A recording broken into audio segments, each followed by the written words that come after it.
Awesome. All right. Hi, guys. Welcome. I see you coming in fast and furious.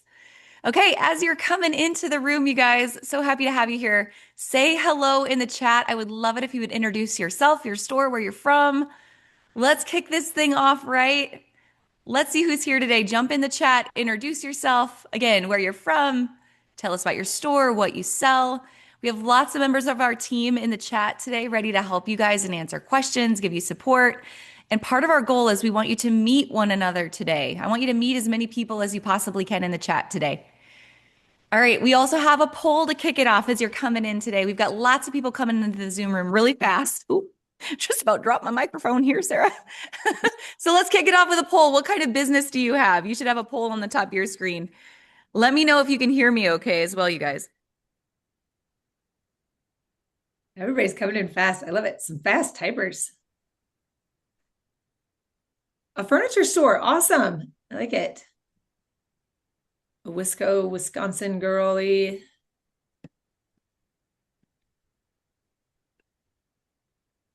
All San right, San Antonio. Antonio, New Mexico, Minnesota, Alabama, Canada.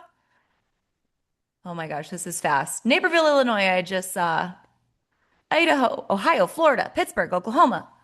Amazing, you guys. All right, make sure you drop in the poll as well. What type of business do you have? Is it online only, brick and mortar? Is it a combination of both, which that seems to be the winning one right now? Are you a wholesale brand? Samantha Connor's here today, our director of wholesale, so I know she'll be excited to see lots of wholesale brands with us today as well. If you are a live seller, if you do pop-ups, or if you say other, I would love to know what you do. I would love to hear it. Oh, North Dakota's in the house. Hello. Home decor from North Dakota. Where are you from? That is my home state. I live in Wisconsin now, but North Dakota originally.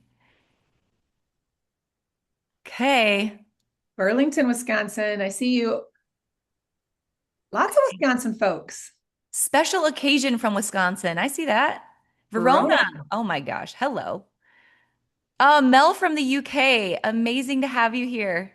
I got to call out the Maryland girl. Hello from Maryland. You passed by me, but man, we don't usually, we're loving it when we see people up in the in the East Coast. I love it. Melissa Cooks, I see you, Wisconsin girl. Nebraska, rural Nebraska. Oh, that is the majority. Since I graduated from Nebraska, I can say that is the majority of that beautiful state. I'm curious where you're from. I Lots love of it. Iowa. Oh, Sundance, Wyoming. Hello, the Wyoming Rose. Been there many times. I grew up in Bowman, North Dakota, not far from you. Party planning and offering party decor. Crystal, welcome. By Omaha. I see that. Omaha, Nebraska. Two Omaha, Nebraskas, Sarah. Yeah. Actually, should we do another poll, a different one? Yeah, let's All do it. right. Okay, online and brick and mortar seems to be the majority, but we've got all types of stores. What's our next poll, Sarah? All right, let's go.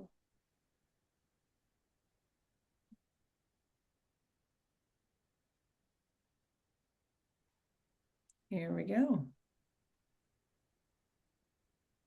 Oh, sorry, it's asking me to share the other one. Okay, I shared it. Can you guys see it? Can you all see the results of that poll, hopefully?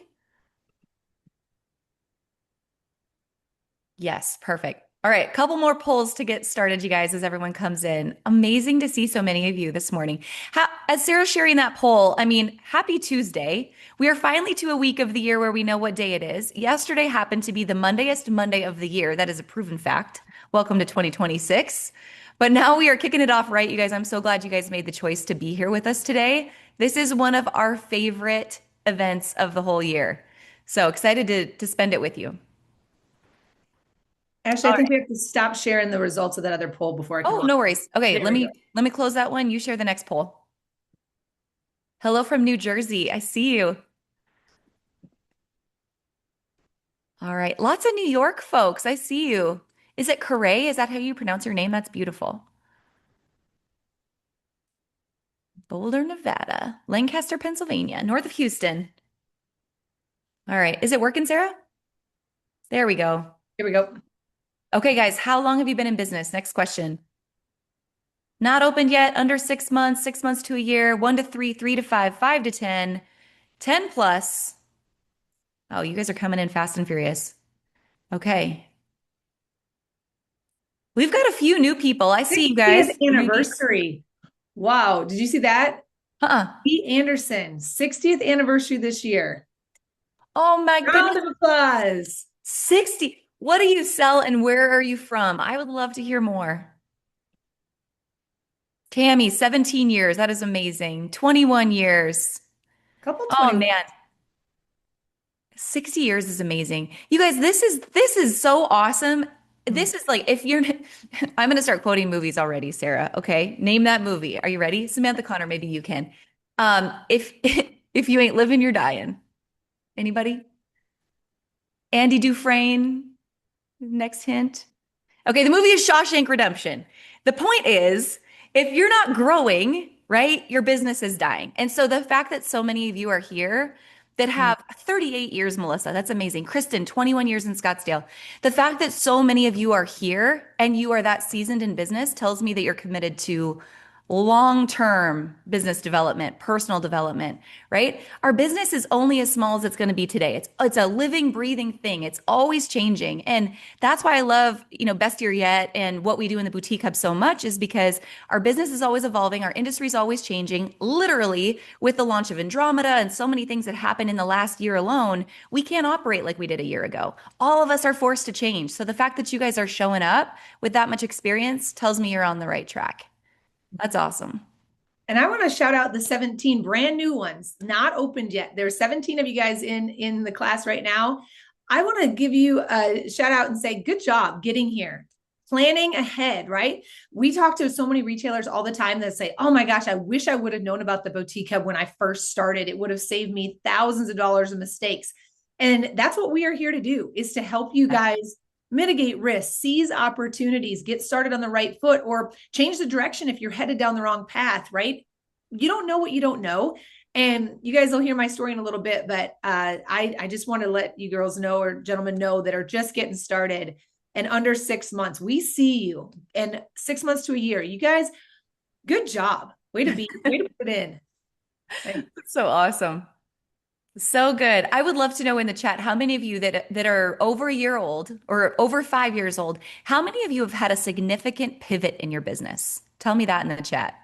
Because I think that's encouraging for everybody who's new or just figuring it out is things don't always go exactly as we planned. Like you may get a year in, you may get 5 years in. Shoot, I just talked to one of my favorite businesses who's literally been in business since I think 2012, rode the live selling wave. Their business is completely shifting right now. So lean into the things that are hard. Sometimes it leads you down a really great path of pivot that is necessary. Mm-hmm. All right, I But love it. pull up real quick before we get started. I'm just curious, based off of the longevity of some of the people that are in here, I'm curious, All right. Are you a Boutique Hub member? This sometimes is confusing for people. They might say, I follow your podcast called Boutique Chat, or I follow you on Instagram, but am I a member? If you're a member, you're in one of our 14 niche Facebook groups. You get live coaching from Sarah and I and our entire team, Samantha, Connor, Jeff, on a regular basis. You come see us at market for exclusive discounts, all the things. All right. All right, let's share the poll. So far, 66% of you here are members, 30% not yet. A couple of you have been and you're looking to rejoin. That is awesome. Okay, Michelle, I see you in the chat. Lots of Boutique Hub Black members and Retail Bootcamp members in the chat as well. All right. Well, hopefully you guys will learn a little bit more about membership today and what we do at the hub. That is a sideline. What we really want to accomplish today is no matter if you're a member or not, if this is your first time meeting Sarah and I, Samantha, and our entire team here at the hub, if this is your first time, we simply want to pour into your business today and for the next 2 days and help you guys walk away with a very clear-cut path using data and logic and understanding and not just emotion on how we're going to plan out 2026. Because as I mentioned, with the launch of so many things last year, the game has changed. Whether you're brick and mortar, whether you're online, how we operate has to shift. We saw over 15,000 businesses go out of business last year. 15,000. And I think that's probably a light estimate, if I'm being honest. And the reason is this business is freaking hard. You guys agree? This business is hard. There are ups and downs. It is the retail roller coaster. You guys know this better than anyone. And so for this business to succeed, you have to lock arms with the people around you. You've got to dig in and find out how to see the forest through the trees to see what is working right now because it is a roller coaster. But the people in this chat, the people that are commenting that have been in business just like you, they're committed just like you are. So I just want to commend you guys. You're in the right room. Yes, this business is hard, but we're going to lock in and make a solid plan over the next 3 days. And we want you to walk out ready for 2026 and the year ahead. And I saw some questions about that 15,000 that closed. No, they were not all boutiques, retail in general, not all boutiques. And how that compares to the previous years, it was up. And I don't remember the exact percentage, you guys, but when we got that information, we're bringing that in from the retailer insiders, the National Retail Federation, things like that. I cannot remember the percentage, but I will bring that back for you guys. And I think there's two ways to look at that stat, right? You can either choose to look at that stat and say, oh, woe is me, it's so hard, and use it as an excuse. Or you can say, wow, when other people are exiting, when other people are going out of business, just like the stock market, right? When other people are exiting, what do? You double down. You buy, you go all in. When other people are selling in the stock market, you are buying because that means there's a rise that's about to happen and you're going to be able to ride that wave as well. So there's opportunity here for those who are ready to dig in and find it, and we're going to help you find it over the next couple of days. All right. Sarah, do you have one more poll or should we jump in? Let's jump in. I like it. All right. Well, day one today is all about slowing down to speed up, as my dad always used to say. In order to plan a clear path of where we're going to go forward, we have to take a break to slow down and look at where we've been. Slow is smooth and smooth is fast. I want you to type that in the chat. Slow is smooth and smooth is fast. And so we're going to reflect on the data, the numbers, the analytics, but also how we felt about what happened in the last year. We're going to have some reflections today. We're going to have some math equations for you today, but we're going to reflect so that you know where you're going because you know where you've been.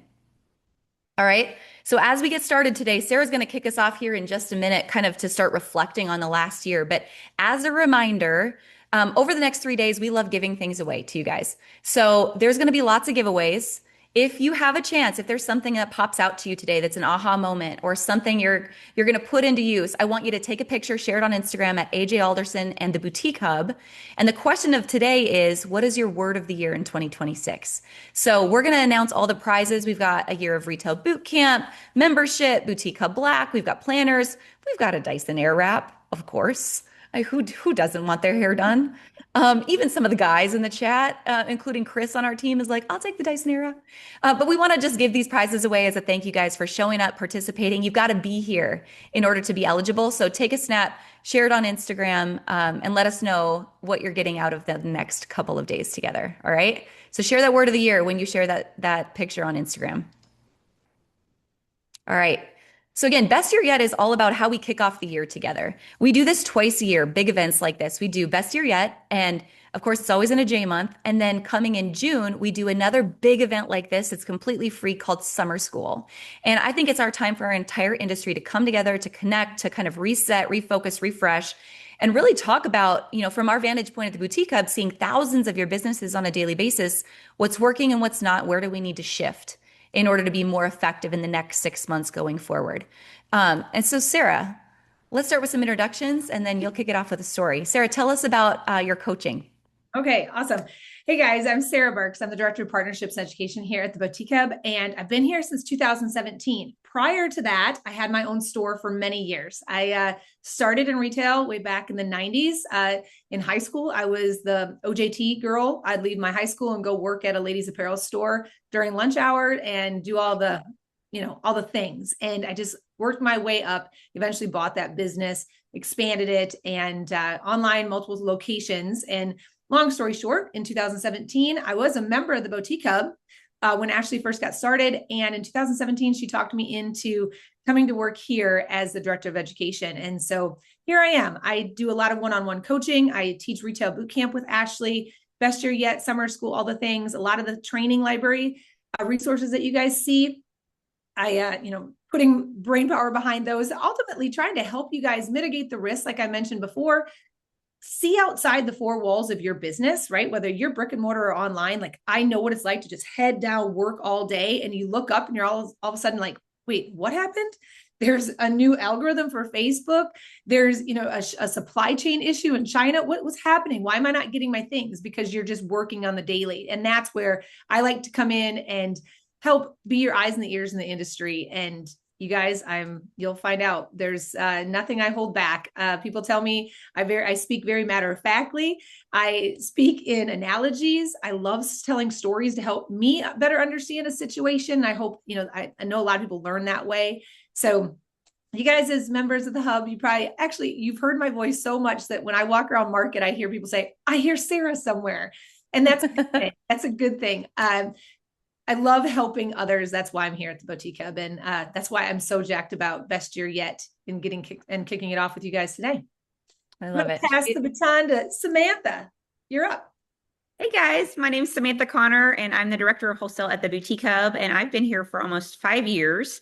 My background, actually my degree is from TCU. I know there's some Horned Frogs in this group from Texas, is in education. So I really like communicating, educating, and I've taken that into wholesale. So for a while I had my own children's line. I launched that at Dallas Market. I worked as a sales rep. I've been on the road, on the floor, doing all the things. So I understand the perspective of the buyer and the brand, and where that intersection and partnership happens. So my day-to-day at the Boutique Hub involves a lot of calls. I've seen a lot of you guys on calls talking about which one of the Boutique Hub resources or education trainings that we have is a good fit for you. And then my favorite part of my job is being at the shows. So I organize our market experience. And currently I'm at Dallas Market right now. It's the Total Home and Gift Show. And we've got a full year of travel planned with this team going from market to market to serve you guys in person. So we want to bring that education to the show floor to help you guys succeed when you're buying, and also to network and meet each other in person. That's what it's about, is those relationships.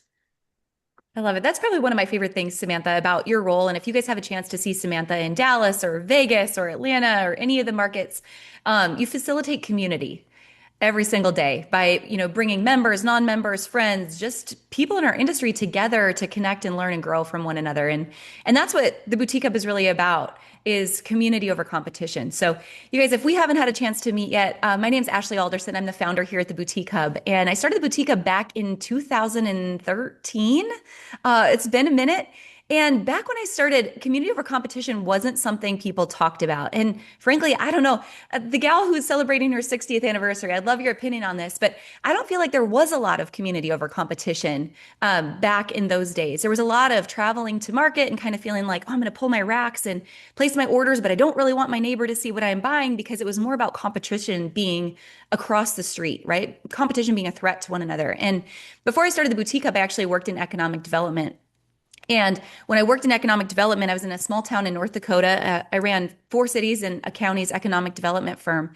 And there was, on this small main street, 2 stores across from each other. One was a Western store and one was kind of like a department store, embroidery business, kind of did everything for the community.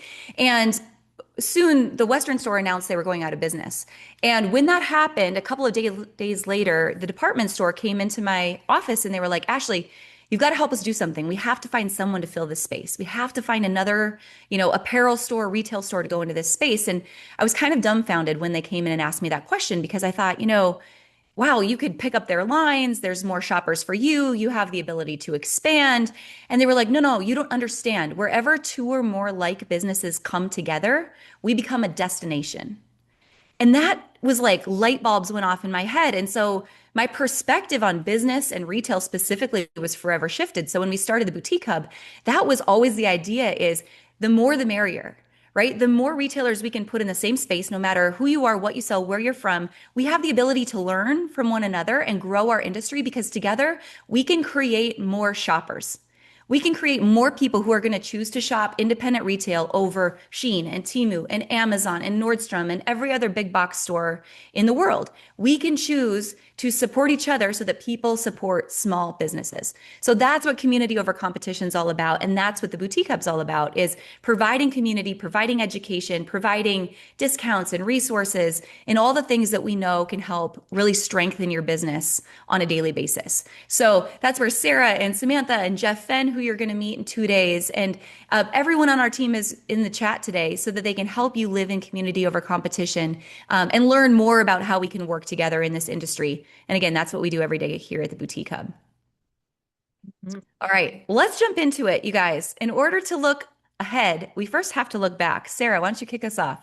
All right. Well, as you guys are like, what is this picture? This looks really dark and creepy and scary. And it is. It is.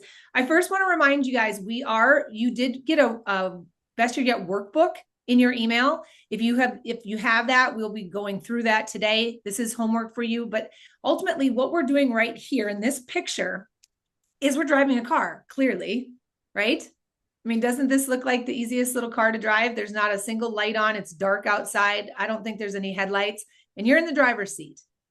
And it's funny.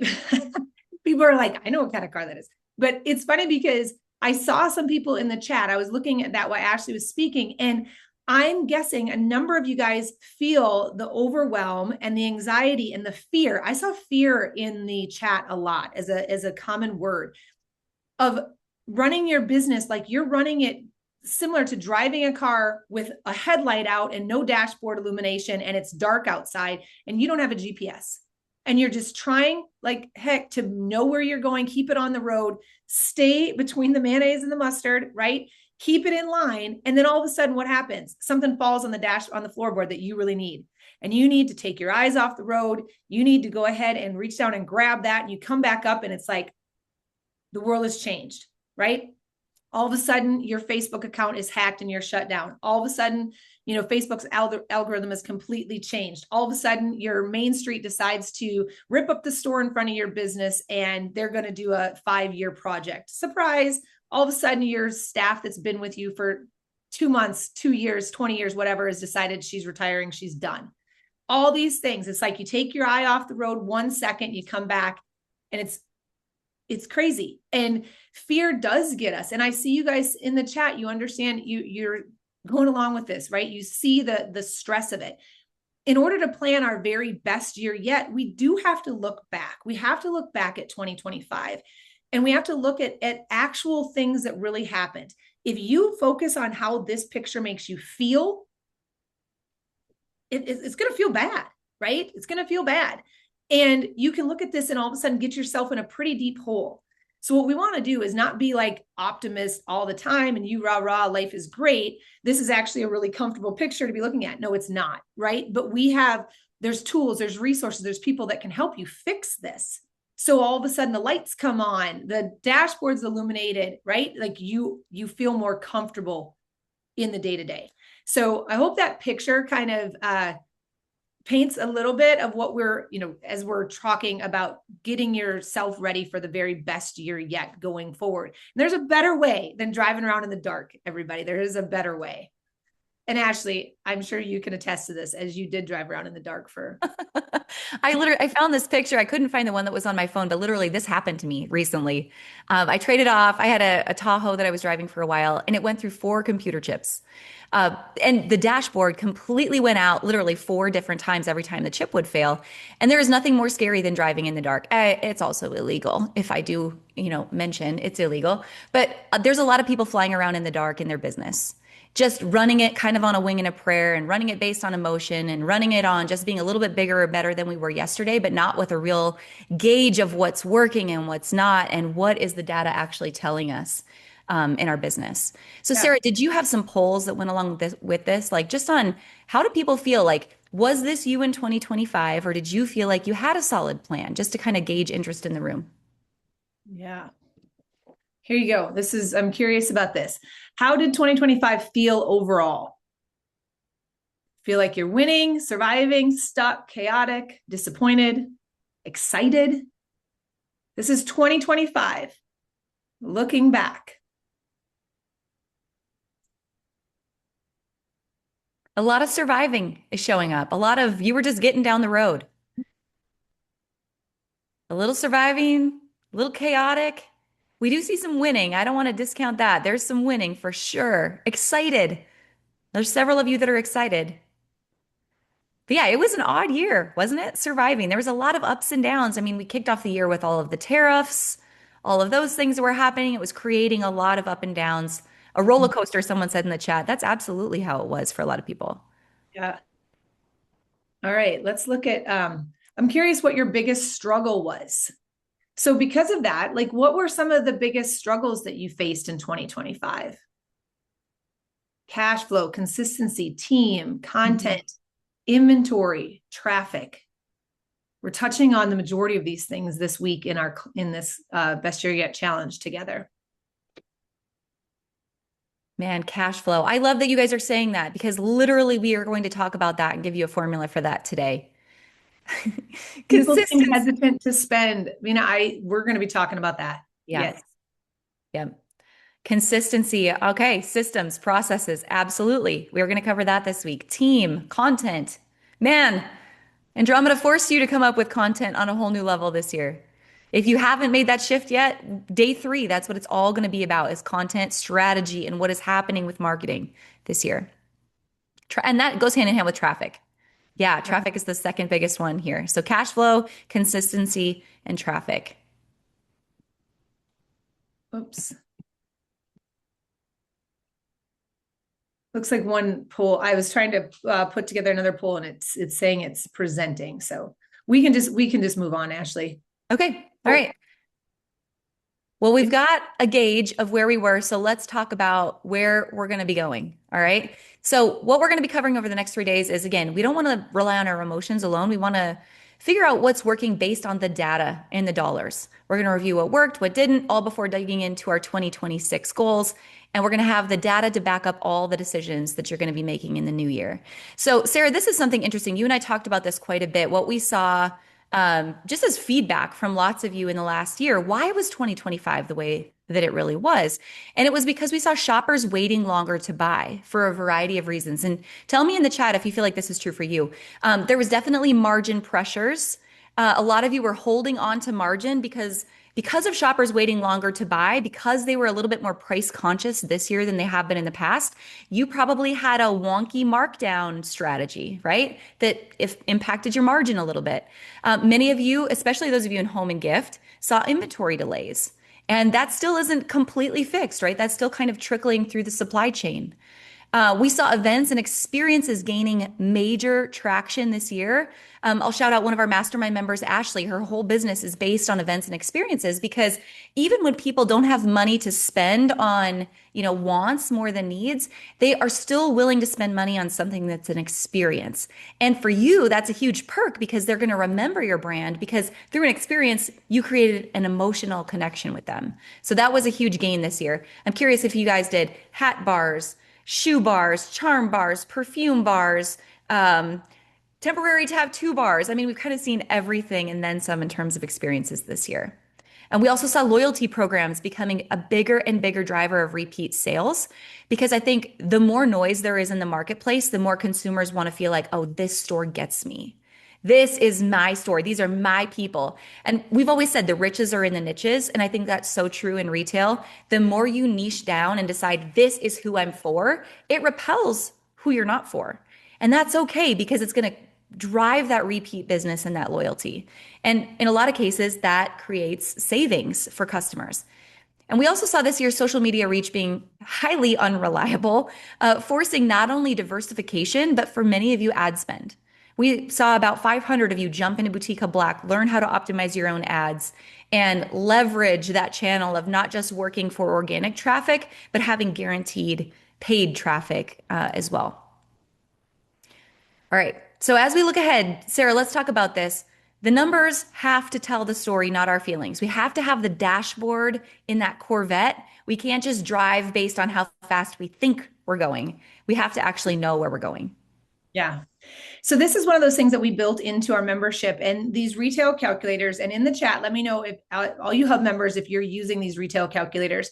But when we're looking at this, we are saying we don't want to just go off how we feel, right? We want to understand like what were our best selling products, not just how were my sales, right? That feels like a very umbrella question that I see a lot of times. People say, oh, how are sales?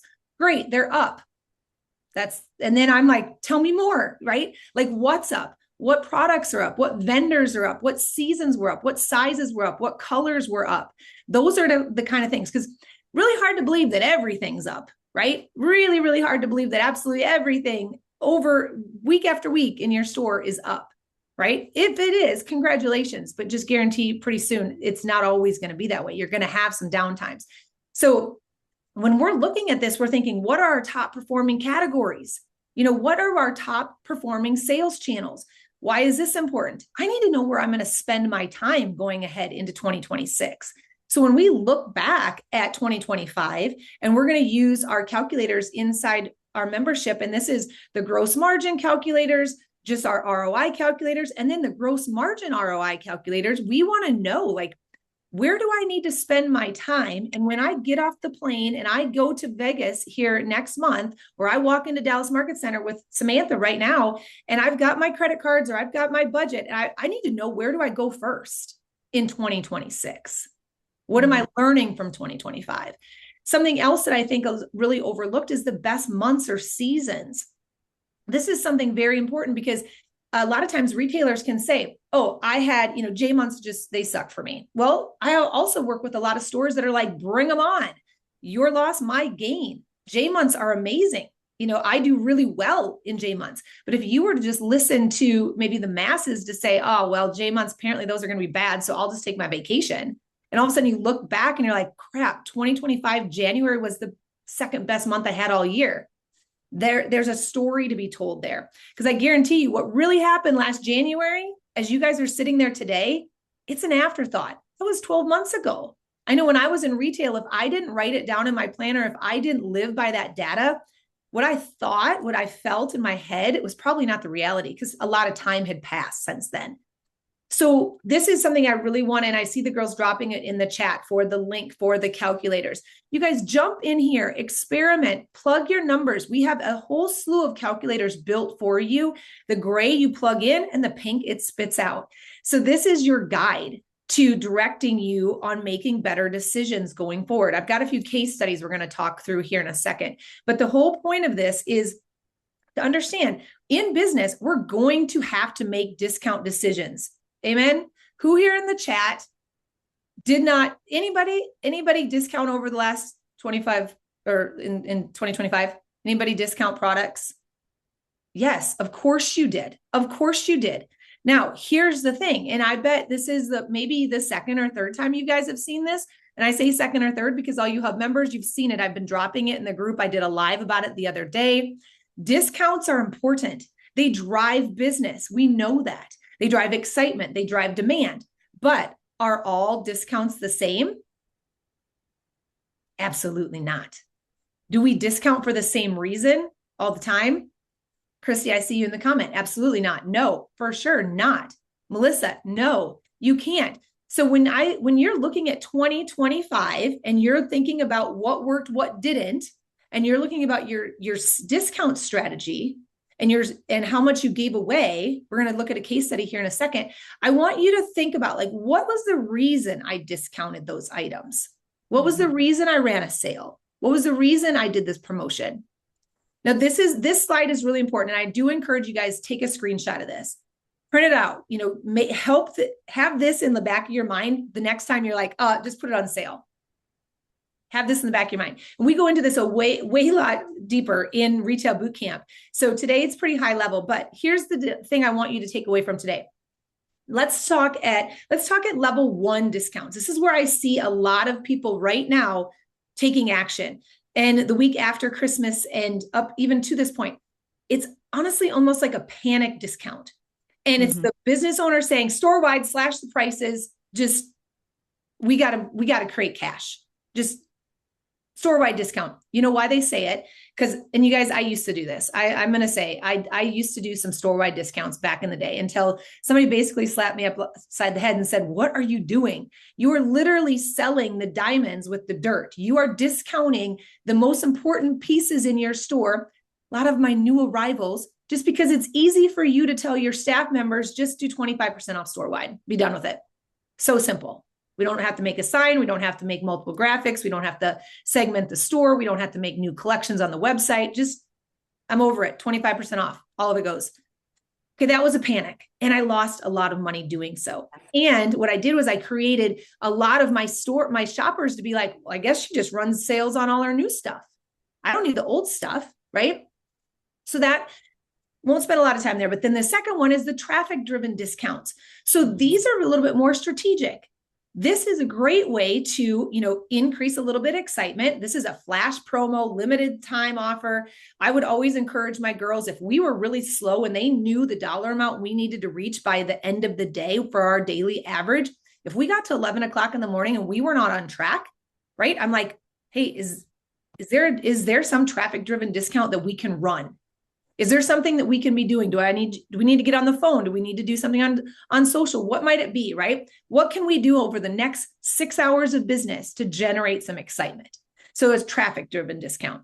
Number 3, this is more on the loyalty and relationship discounts. Now we're going to talk about this in another case study here in a second, but these are never ending, right? These are your reward points, your birthday offers, your VIP perks. These have to happen. Mm-hmm. Layer 3, has to happen. If you're going to have a VIP group, you're going to have your fan first moments, right? And say Samantha Connor is your girly, and she is going to come in. You buy for her when you go to market. You have her as a nameplate on certain products, and Samantha Connor and the other Samantha Connors in your team are bringing in 80% of your revenue. Heck yeah, you're going to give them some loyalty discounts, right? So that's inevitable. Level 4 here is this life cycle based discounts. So these are things also inevitable. These are those things where screw it. I did not do well here. I bought at the wrong price. I invested in the wrong color. This is the wrong fit. I have broken runs now, right? You're left with the random small on the onesies left there, right? It may be aged items, all the things. So you're going to have life cycle based discounts, inevitable. And then number 5, level 5, these are profit driven discounts. Yes, ultimately, these are things that I'm going to put out on sale. I'm going to plan them, their promotions. Ultimately, what it's going to do is get inside your head as the consumer and get you to come into my store or onto my site to buy things, right? I'm going to bundle things together. I'm going to increase my average order value with these boosters and the discounts. I'm going to take something that's maybe aged and bundle it with something brand new to make it fun and exciting again. All those things, those are strategic. These should all be very strategic, thought out discounts, right? The planned one, the number one, or the panic one, that number 1, that's the thing today I want you guys to say in the chat. I will not do blanket discounts. I will not do panic discounts. If you can own that, drop it in the chat for me. This is a little oath we're going to take. No panic discounts. No panic discounts. All right. Panic at the disco.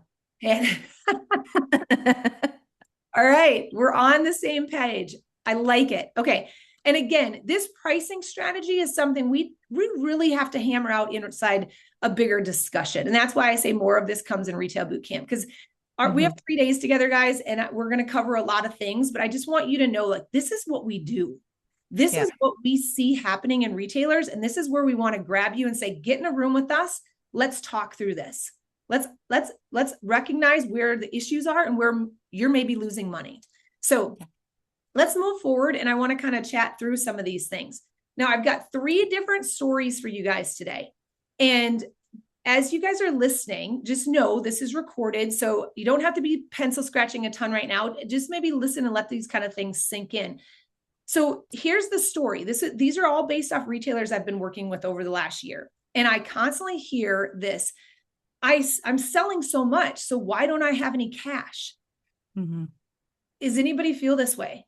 They feel like they're constantly moving product. They're selling things, but they just don't have any cash. Okay, so this is the Margin Matters story. I'll go to the next slide, Ashley. Okay, so in 2024 versus 2025, these are 2 different scenarios. This retailer went about her business in 2 different ways, right? 2024, we're looking at is this healthy margin year. So again, you guys are going to have access to this. So just listen along as I go through it. But this store sold 7,200 units, right? Average retail price is important to know, $58. Total sales for the year, $417. So when somebody says, how are your sales? They're like, we had a $400,000 year. Awesome. Is the end of the story there?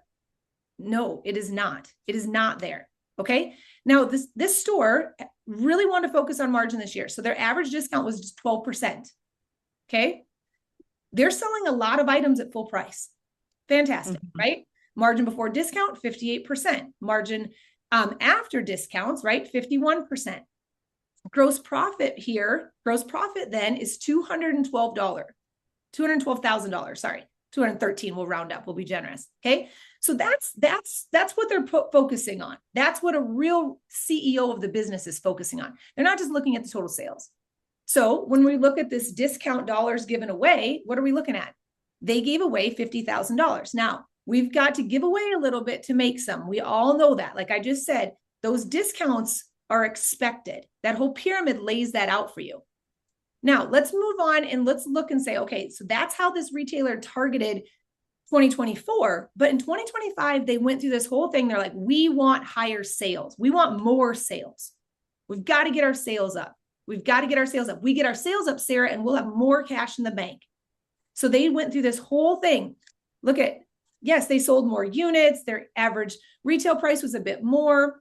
Their total sales, yeah, is over $500,000. And they thought that was amazing. And then we're like, okay, let's look at this deeper.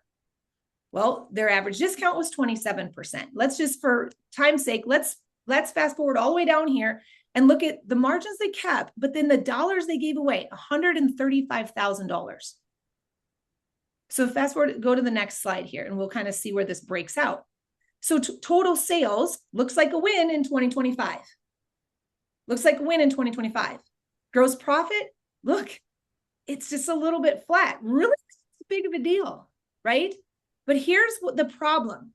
The discounts they gave away was an increase of $85,000.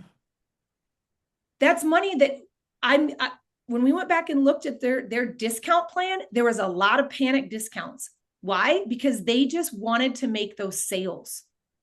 There wasn't a lot of strategy that went into their discount plan. A lot of their discounts were done out of panic. So you can go to the next slide. So the takeaways here from this is wins. Yeah, they're clearly attracted more customers in 2025. Maybe their buying strategies have improved, right? To increase those sales. Their marketing was attracting more customers. The store was is showing some signs of growth, but here's the problem. It's not a customer problem. It's not a traffic problem, and it's not a demand problem. One of the things we're looking at is they did give away a lot of product. They had to discount things. So when we looked at it, they did start buying way too wide in products. They started getting into all these little categories that they didn't do in 2024. And their whole idea was, I need to attract more customers. Their whole idea was, I need to make more sales, I need to have more inventory. They also went really deep into trend, and they later found out that they didn't move the trend as fast. Some trends hit and others did not. So they were discounting heavily in trend. And a few other things that they did was they were investing in some vendors that just didn't have good margin at all. So they couldn't even take a solid markup. Those markups have to absorb your markdowns, right? So you sold more, but you gave away the difference. And here's the one thing I really want you guys to take away from here is the more units we sell is the more work for us. I'm a big believer in payroll budgeting, and we're going to talk about that a little bit. But I'm telling you, who's listened to the Shopify ding and you get excited, and then all of a sudden you start listening to it and you start getting overwhelmed? Because every ding means an order I got a package, which is great. It feels like cash, but at the same time, it's a lot of work. It's a lot of surprises. It's a lot of logistics. And I would challenge you guys, if you don't know how long it takes your staff to package an order, you need to know. And you need to make that a KPI measurement, because every payroll dollar matters when it comes down to how much money you get to take home. All right. So powerful. So Sarah, Yeah, go ahead. Oh, before, I just want to call out in the chat some people saying, oh, I need to go back and reflect on November and December. This Mhm. is truer over the holiday season than any other time because it's easy to get to the fourth quarter and say, I just want to beat my sales from last year. But then literally get to the point we are now in January and there is zero money in the bank to show for it. And so, those of you in the chat, a few people said, oh, I just want to avoid discounts. Don't avoid them, just avoid the panic discount. The ones on the top of the pyramid, if you go back to that, hopefully you screenshotted it and you'll get these slides. But those are necessary. Markdowns are a necessary part of the process, but we have to have the markup, right? You have to have the pricing strategy at the very beginning of the equation in order to absorb what's going to come down. So they're not bad. You just have to do them strategically. Absolutely. Yeah. Discounts are inevitable. You are going to have discounts. You are going to have discounts. You notice what I asked you to take an oath to is the panic discounts. Yeah. That's where we're going to be better in 2026. So pricing is your offense, discount strategy is your defense. You can't win the game without both. So that is, remember that. And I say all the time, it's time that we play offense. We've got to play offense. Okay. So story number 2, this goes along with, one of the first things Ashley was talking about with when we reflect back to 2025, and we're talking to retailers about what worked, what are we seeing working. This store I worked with really dove in on the loyalty program. So I'm super excited about presenting this because it's eye-opening for what happened in 2025, and it's still to be true for 2026. We're seeing this across the board. So this is a difference between events and experiences and loyalty programs. So here's the deal. One retailer chased the whole year, chasing Instagram reach, and the other one hosted some small events in store. Now, when you look at these, keep in mind, like their daily business, her daily business in store is what it is, but she also went above and beyond, not just focusing on chasing an Instagram number, but building out in-store experiences. And who here goes to in-store experiences and has a good experience? Hopefully you do, which ultimately makes you want to come back again, right? It really builds that loyalty. It builds that trust. So what I'm focusing here on now is the one store that is just 100% focused on getting 100 RSVPs, or that store that is like climbing the mountain for the 100K views and the viral stuff, right? Mm-hmm. I'm not saying they're not important, but I do just want to kind of put together a little snapshot right here. So boutique A only focused online. This store said, we're not doing any pop-ups. We're not doing any, experiences. My whole goal is Instagram reach. Okay. So measure success how you want. Her conversion rate on Instagram was 1.1%. So her monthly revenue from all the work that she was putting into this, and I'm telling you, this store put a lot of work into it. They did destination shoots. They were constantly doing reels. They were constantly coming up with the latest and greatest new strategies, all the stuff. And it was generating $2,500 through sales. Okay. Not terrible. It's not terrible. But when she started putting a pencil to her cost and time and ads and all the things, and plus the shipping of the products, not to mention getting the products to begin with, there wasn't a lot of money there. Okay. So now boutique B really dove in on the experience, and she wanted to make sure she had 4 events a year, 45 people attending those events, 82% conversion rate on the events. Average order value was $78. And I'll be very honest, when we worked through this, that could have been higher. It really could have been higher with some better employee training. So the event revenue, $2,800. 4 events, that's $11,000. Now, that was not her only income. That was just a boost on top of what she was already doing on the daily. What I don't have in here, what I really wanted to get, and I wasn't able to get it, was the return customer income that she got from those 45 people that were attending those events. She tried to do them every quarter, how much they continued to come back each month and spent with them again. So that increased lifetime value was crazy. It was so valuable to her. So that's that ultra VIP experience. We don't want to forget about that. So I wanted to put this in there because it might not look as glamorous as a viral post, but that's real cash money, right? And that's touch points with your customer. And I know there's a lot of you guys that I see Mahjong. I was going to say, I know there's a lot of you guys that are onto the Mahjong train, and I'm here for it. You bet. But I also know there's a number of you guys that are saying, I'm online only. How can I do this? Right? One of the biggest gains for online stores that I'm seeing is the pop-ups. I'm going out, I'm on the move. I'm going to take my business to where the market is to ultimately bring in more customers. We got to get creative in 2026. I think it just goes back to the fact too, Sarah, of like what's happening in society in 2026. Everyone's stuck behind a screen. AI is kind of creating this false reality. We as human beings just are lonely. We lack connection. We want real friends. There's a huge trend of people going offline, right? Like whole businesses being built around just the premise of being offline. Like you got to lock your phone in a locker when you show up. And so I think that's why this is so important this year to consider is what is my event plan? What's my experience plan? Who can I collaborate with to be where the people are? And literally like pull someone's shoulder and talk about what they've been going through in the last couple of months of their lives. Your customers want that. You guys are therapists to your customers. So be where your people are. I think that's so much more important than just looking good online. And there, I saw a couple comments. One of the things we'll definitely be talking about on day 3 is live selling, and live selling is a great way for online retailers to do to give the experience 100%. So hold tight, come back for more of that kind of conversation on day 3. Yep. All right, real quick, our third story here. This is the loyalty program. You guys, if you do not have a loyalty program, if you do not have a way of letting Samantha Connor know she is your ultra VIP girly, and hey, Samantha, you got a birthday. Hey, it's your anniversary. Hey, Samantha, your daughter's going off to college. We know that. We see you. Come on in. We've got something special for you. These are big drivers of repeat sales. So going after brand new customers, y'all, is so expensive. It's so expensive. So why not really date your existing customers, right? Keep them loyal to you, build out those programs, and really watch the sales grow. So go ahead and jump over to the next slide. So real quick, we don't need to spend a ton of time on this. This one's pretty obvious. So these are 2 different stores, right?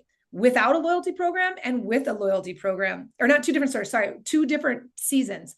Did not have a loyalty program in place, and then we installed one. So 22% of repeat customers without a loyalty program, average yearly spend at that time, $220.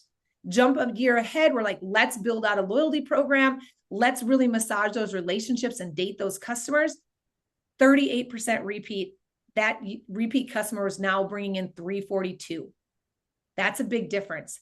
Old revenue, $48,000. New revenue, almost $75,000. Who couldn't use another 25 or 26K in their bank account right now? And the thing is, you have the customers to do it. You just need to treat them with that loyalty program, give them the incentives, be on repeat about that. Don't be chasing the brand new, light, bright, shiny thing when you've got the old standby there that's faithful to you. And I didn't mean that in a derogatory way by any means, right? So that's just, as we're looking ahead, you can advance the next slide. As we're looking ahead here, this store realized she didn't need new customers. She needed her existing customers to come back one more time, just one more time a quarter. And it makes such a huge difference. I've got to pause right there, Sarah. And just again, just to reiterate, all the 3 stories that you've shared today, you guys, there's only 3 ways to grow your business, right? Does anyone know the exact 3 ways? It's to acquire new customers, right? We can spin our wheels and chase and chase and chase. Or it's to get customers to buy more, so increase average order value.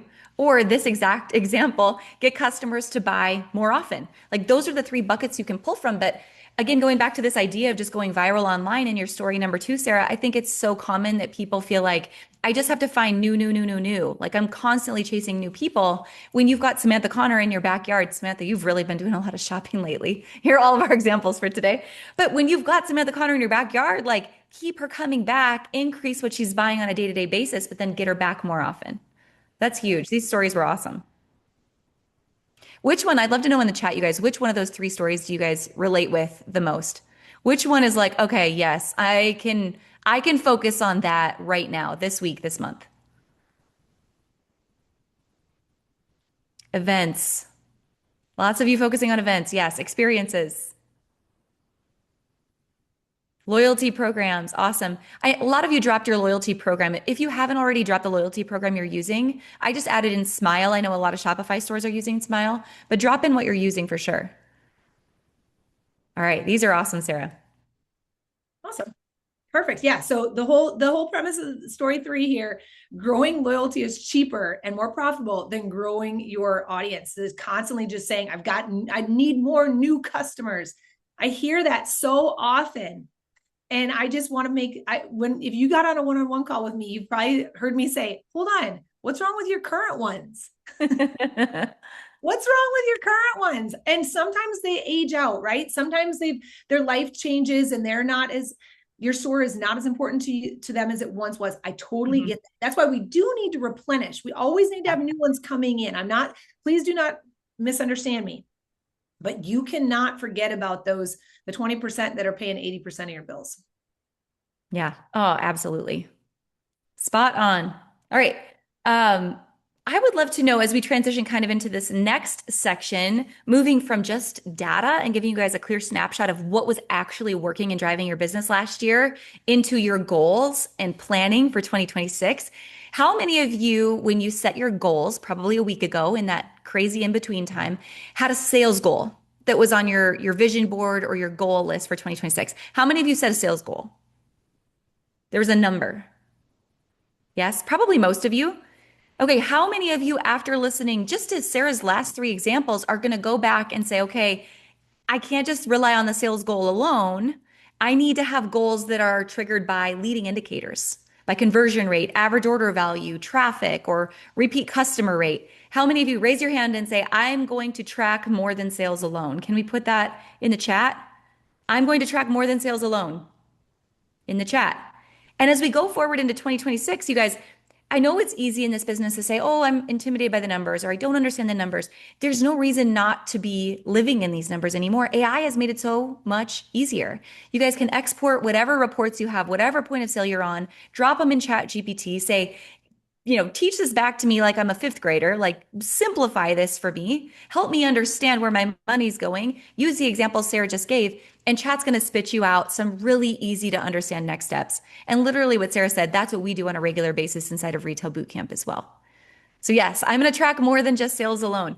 Well, let's jump into something I'm really passionate about besides the numbers, but I want you guys to wear your CEO hat in 2026. We all start as a busy, hustling entrepreneur. You guys are all here because you're successful entrepreneurs, but I want you to think about shifting in 2026 from just being an entrepreneur. I want you to move into being a strategic CEO. Those of you who've been around the hub for a while, you've heard me talk about this. I will never stop talking about this because I don't think you ever fully reach this goal. I think it's an evolution, but it's a bit of a roller coaster. So there's always days where I'm more in one side of this bucket than the other. So as I share these, kind of 2 sides of the coin with you, I'd love to know in the chat which one, like what percentage are you one or the other at this point? And the key difference between being an entrepreneur and a CEO is really your relationship between time and money. All right. So if you compare and contrast the two, if you're a CEO, you know that time is the only limited resource on this earth. It's the only thing you can't create more of. But money is infinite. There's always an opportunity to sell something and make more money, right? But time you can't get back.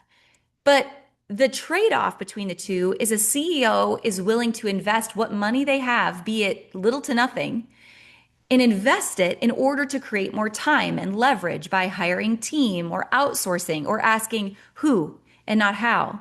Where an entrepreneur is kind of stuck in this mindset. You guys, I grew up with this mindset. Like I was preached this mindset of money doesn't grow on trees.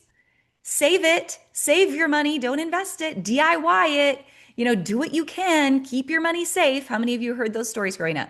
So as an entrepreneur, a lot of times we fall in the trap of saving money, even if it takes more time, or we'll leverage our hard work in order to make more money, right? Where an entrepreneur will do it all and celebrate just completing a task. We'll DIY, we'll hustle, right? We'll get it all done no matter the cost to ourselves, to our personal health and well-being, to our family. We'll show up one day at a time. Any number is bigger than yesterday, and our work becomes our identity. That is the downfall of the entrepreneur. Whereas a CEO has to shift out of that and become strategic, right? They value ease, setting boundaries. They know they cannot fill other people's cups if theirs is in fact empty. They have clear KPIs and a team that's accountable to those KPIs. They have a long-term vision, long-term strategy. They have an exit plan. Where is this business going to go in the future, not just tomorrow? And again, they're willing to invest what money they do have to create more time and more freedom and flexibility. And the goal eventually is to make the business operate without you, where sometimes as an entrepreneur, we get trapped in the business has to grow at any cost to you. So if you guys reflect on this list, I would love to know, again, what percentage are you in right now? What percentage are you entrepreneur? What percentage are you CEO? And if there is an opportunity for you to make this a goal, this mindset shift a goal for you in 2026, I would encourage this to go on your vision board as well. So let's hear it. 98% entrepreneur. I love the honesty, Nicole. It's perfect. We all start there. We all start there. And sometimes we revert back to those old habits, right? Old habits die hard. 50-50, 40-60. Okay, good. 90-10. Some of you are seriously making the shift. I love it. And I think when you lean into the numbers Sarah's talking about, I mean, those are CEO moves. Those are strategic CEO moves.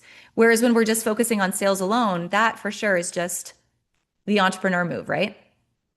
All right. I want you guys to grab your workbooks.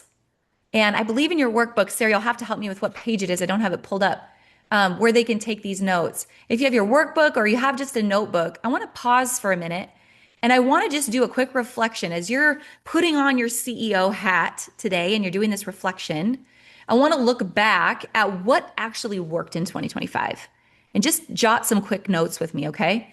So as you look back in 2025, reflect on these key areas. What worked in terms of actual growth and sales and profit? Was it events? Was it smart discounts? Was it your markup strategy? Like what actually worked financially? Page 4, section D. Perfect. All right. So what actually worked financially in your business? Jot some notes. And if you're done and you want to drop them in the chat, great. Okay. What channels actually worked for you in the last year? Actually helped you acquire new customers and getting customers to buy more and more often? Instagram looks pretty, you guys. It looks pretty and it's fun. I know you elder millennials out there, Shannon Gordon, I see you. We talk about this often, right? We love Instagram. But is Instagram the channel that always pays the bills? No. Someone just said Meta, Facebook ads, right? So where are we focused on the right channels? What channels actually worked last year? And did you track it in Google Analytics? Do you know? Email list, I see you. Google ads. Okay, what actually worked? All right, how about your team? Let's talk about your team in the last year. Was your team effective? And who on your team was effective?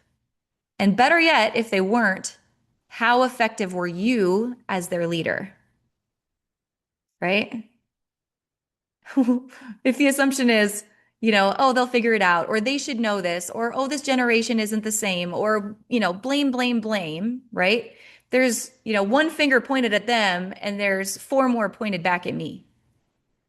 So how did you lead your team in the last year? What worked? What were the business operations systems and processes that worked last year? How about time and productivity as a CEO? Where did you show up for yourself? Where did you set a boundary? There's my Midwest accent almost came out there, Sarah. It's my O's. Where'd you set a boundary in the last year for yourself? Was it for your health, your wellness, your sleep, your mindset? Did you set a boundary? What worked? Even if it was small, I want you to celebrate that win. And then finally, your personal goals: health, family, wellness, faith. Who did you want to be in the last year? How'd you show up as that person? What actually worked? What actually worked? And then finally, I want you just to jot down what were your 2 biggest wins of 2025. Let's focus on the good. What were your 2 biggest wins? It's always easy to focus on the losses. Easy to focus on what didn't work and to dwell on it, right? And to get in a funk. But what you focus on, you find more of. So if you're only looking at the negative, you're going to find more negative. So what were the 2 biggest wins? All right, page 4, section D in the workbook. Right, good things. Collaborating, retail boot camp, amazing. Events, consistency, traffic. I set an appointment for me to exercise at 8 a.m. daily. You know what? Show me your calendar. You'll show me your priorities. If it's not on your calendar, it's not important to you. So it's got to go there first, for sure. All right, let's jump ahead. So these are the things that worked. Now, for a split second, we are going to talk about what didn't work. All right, so what didn't work with company growth, sales, and profit? What didn't work? Right? Where'd you spin your wheels? How about what sales channels didn't work? Oof, I tried TikTok, loved it, but everyone wanted to return it and it smelled like kitty litter. I'm kidding. It works for some of you, right? What didn't work? How about your team's effectiveness? What didn't work with your team? Where do you have a culture problem that you haven't addressed yet? Where are you a solo entrepreneur and you know you need to hire, but you haven't pulled the trigger yet? All right. What didn't work in terms of systems, processes, or operations? Are you operating 100% from memory? Or do you have every process that is critical to your business written down in an SOP so that bus rule, if you got hit by a bus tomorrow, sounds morbid, but if it happened and you went to the hospital, who would operate your business? Are there any plans or documentation? How about time and productivity? Where did you let your calendar become an open market for everybody else to access, but not you personally? What didn't work for your living as a CEO versus an entrepreneur? And then finally, your personal goals, health, family, wellness, your faith, the things that are important to you. What didn't work? Why did you get tripped up? And then finally, Sarah always says this. I don't know, Sarah, if this is still on your vision board, but it was for a long time. If you're not winning, you're learning. So there's no losing, there's no losses, right? There's only lessons in what didn't work that we can take and adjust and make brand new this year. Yeah, it's funny. I was at the gym I was working out this morning upstairs and I found a basketball that I'd given the girls a long time ago, I'd wrote on there, you don't lose, you either win or learn. Ooh, Yeah. And it reminded me of all the things that when I'm working with small business owners and personally in myself, right? Like I have to tell myself that, like, I can't look at things like a loss. It's like, oh, there's a yeah, lesson there. so many lessons. How many of you guys that have been around the hub before? I know some of you are new to the hub, but how many of you are here today and you are familiar with the planner, with the retail planner? Do we have anyone who brought their planner today? Okay, awesome. So as we go through this exercise, you guys, one area I really want to encourage you to think about in the next year, whether you use our planner or a notebook or any planner you use, is the exercise we just walked through can't be a once a year event. The lesson and the opportunity is lost if we wait a full year to go through this. But it's got to be a monthly lesson, okay? A monthly exercise. So if you go in your planner, I just jumped to February. This is page 41 in your planner. At the end of every month, I want to show you two things. And literally, you can do this in the planner or do it in a notebook. But on page one, this is literally just writing down our daily sales, our goals, our margins, our discounts taken. Payroll, what's on order, our beginning of month inventory, our end of month inventory, and then just staff notes. So it's literally like day by day throughout the month. It's just, yes, it's in your QuickBooks. Yes, it's in your Shopify. Yes, it's in all these places. But for you, just as the CEO to document and make a note, oh, here's what's working and here's what's not financially. All right. Then on the second page, it's more like interpersonal questions related to your goals. So a goal is just a wish if you only set it once at the beginning of the year and forget it. It's just a wish. It doesn't matter unless you are focused on it every single day. I ran into a friend this morning when I was out and I said, hey, what's your word of the year? And she goes, consistency. No, wait, it's not consistency.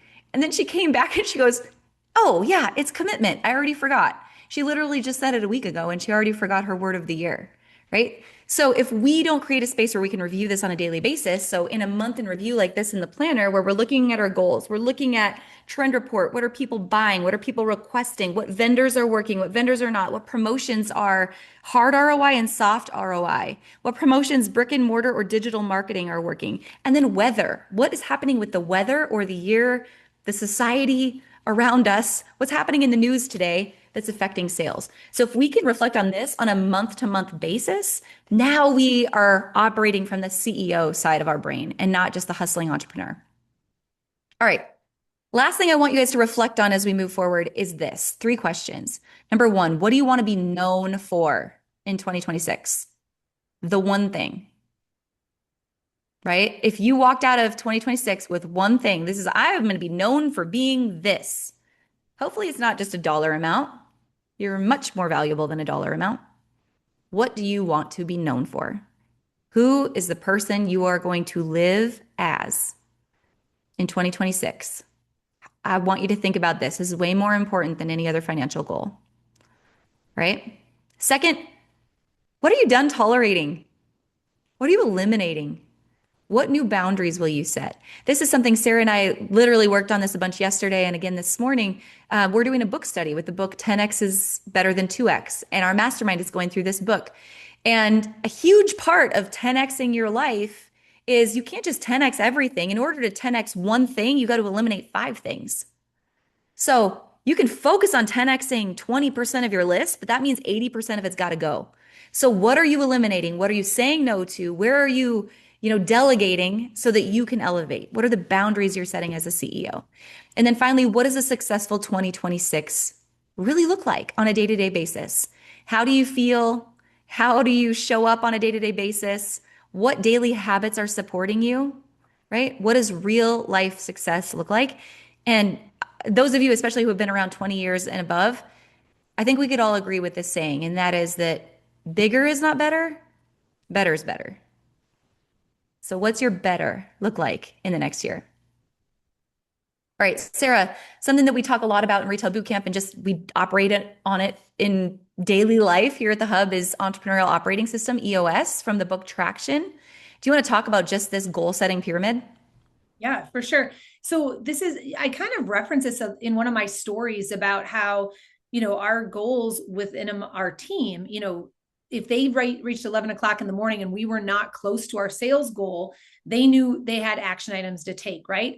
And so this is where you break down those big goals, your big audacious goals down to long-term goals, short-term goals, and then the daily habits that we're going to get into that are going to get us there. It was funny. It's not really funny. It is the way of the world. We're all like, I am going to lose weight in the new year. I am going to da da da da, right? And it's just like, okay, fine. But what are those daily things that you're going to do to actually get you to that big primary goal, that big, audacious, wild, crazy, amazing, best version of you goal, best version of your business goal? So this is an exercise. This is straight out of our Retail Bootcamp workbook that we teach off of inside Retail Bootcamp and goes along with our vision board building and all of the things. And, we really believe what you think about, you bring about here at the Hub, right? But at the same time, you got to think about it. You can't just bring about it without owning it, right? So in order to do this, we have to look and say, okay, we want to get here. What are we going to do? What are the little things that we're going to do to eventually get us there? And, I made a post in our mastermind group again this morning. It's like, hey, how many glasses of water did you guys drink yesterday? I mean, it sounds silly, but it's like, that's part of the daily habits. It's part of the daily habits to get to this best version of yourself goal. It's not silly. It's not. Those are really, really important things. So as you are looking at setting your goals, go ahead and break those down into easy, digestible things that I can do. I always like to say it's one step ahead, right? And, Samantha Connor is a runner and she's always just like 10 more feet. I can do 10 feet, but if you tell me I got to do 10 miles, I'm already going to give you 1,000 reasons why I'm not going to do it. But if you just tell me 10 more feet, Samantha, 10 more feet, Sarah, okay, fine. I got it. 10 feet, big deal, right? This is what this whole exercise is about. And it's so important. It is so important that you work through this personally. You work through this with your team. Everybody is rowing the boat in the same direction. If you're driving that car, you know which path you're taking, right? You don't have somebody all of a sudden going off on some detour and now you're lost in no man's land, right? Which happens in business. It happens in business. I'm sure you guys could all think of a time over the last 12 months that you're like, man, yeah, I remember this one time last August. I don't really know how we got here, but all of a sudden, this is what we were doing. Didn't align with our growth pyramid at all. Oh, happy accidents. They definitely happen. All right. So one last reminder on setting those goals, as Sarah said, we got to start the big goal. And then, so we, in EOS, we would look at that as like, what is the 3-year goal? Or the exercise we just did, like, who do you want to be known for? What do you want to be known for? Who do you want to be known as? What do you want to be known for? Sarah, I'm so tongue-tied today. And then just breaking that down. So in the planner, that's one other thing we did add is all those goals breaking down for you. And you've probably heard this analogy, SMART, specific, measurable, achievable, relevant, time bound. So I love this quote.